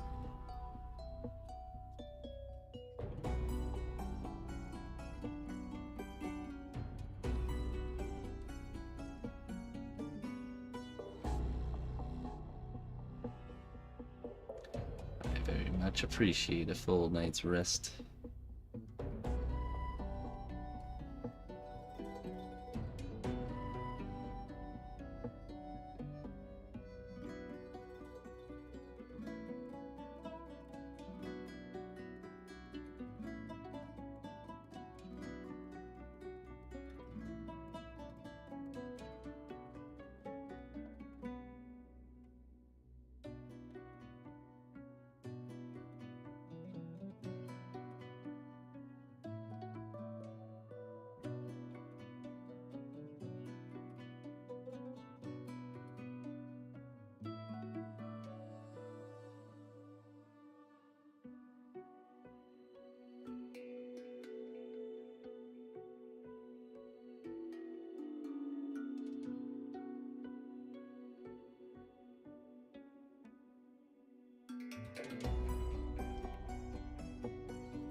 What's in that cookie? At the biscuit?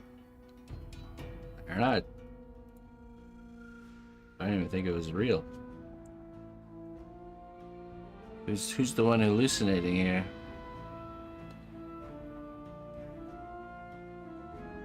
I'm pretty sure it just appeared out of thin air. You saw it too?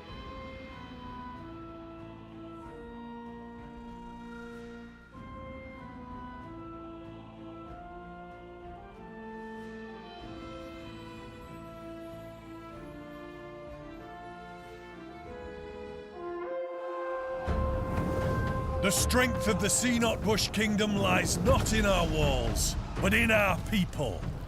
March to war. Pentarius, welcome. Привет. Welcome in. Hello, my boy. Hello. And hey, I just saw Francois Sava raided us as well. Thank you both very much for the raid. I appreciate that, my friend. My friends. What were you up to, Pentarius? What you been sculpting? Pentarius. We're working on a character from an upcoming game called Echoes of Elysium. You can do exclamation point echo to go check out the game that this creature's from. It's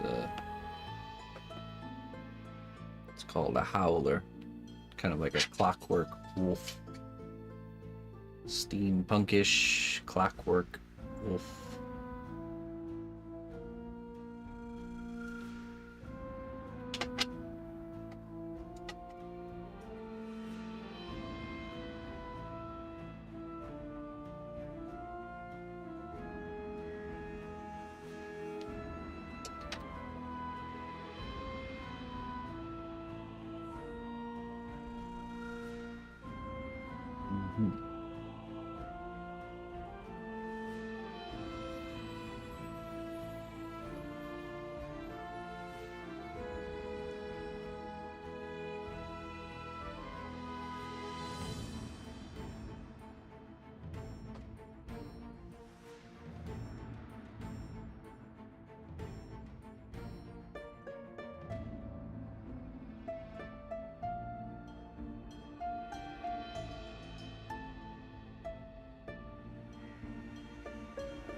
Moving down. Barrel from World of Warcraft. Oh, okay, cool. So you're working on top of like a opposable armature of some sort.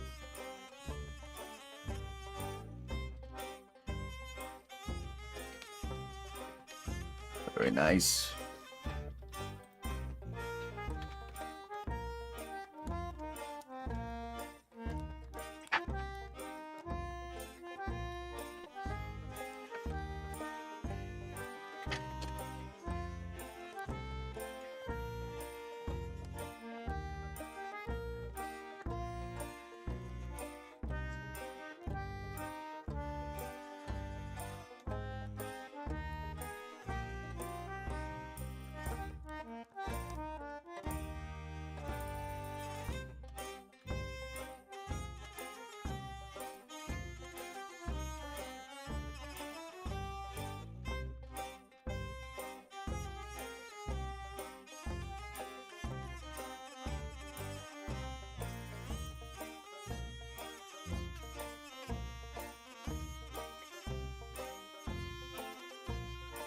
Oh, yeah.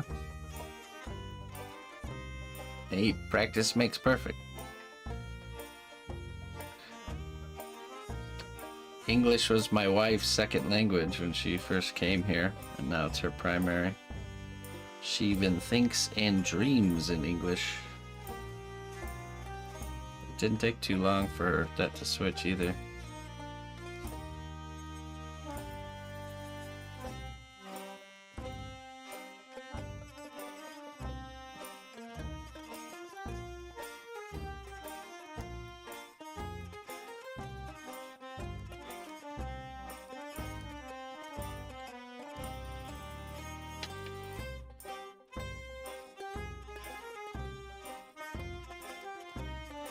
It can be mentally exhausting at the beginning though, of course. Knowing what you want to say and having to reach for the words.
That's good. Yeah, keep at it, for sure.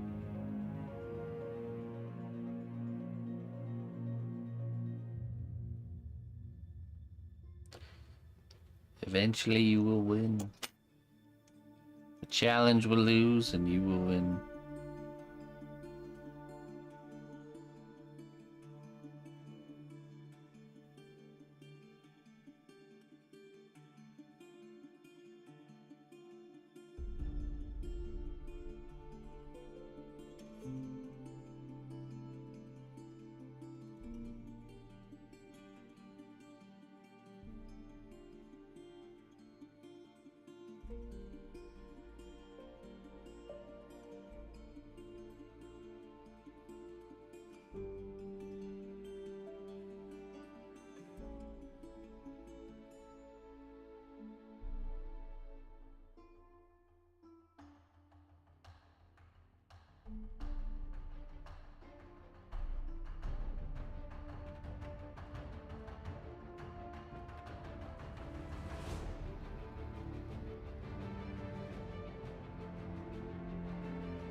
I have to go, folks. Apparently Annie just ran off. So, looks like I'm gonna be on the hunt for a little doggo. Yeah, I don't know how long I'll be, so I think we'll just end here. Have a good one, everybody. Sorry for the abrupt end. We'll continue this tomorrow morning. All right. Bye-bye.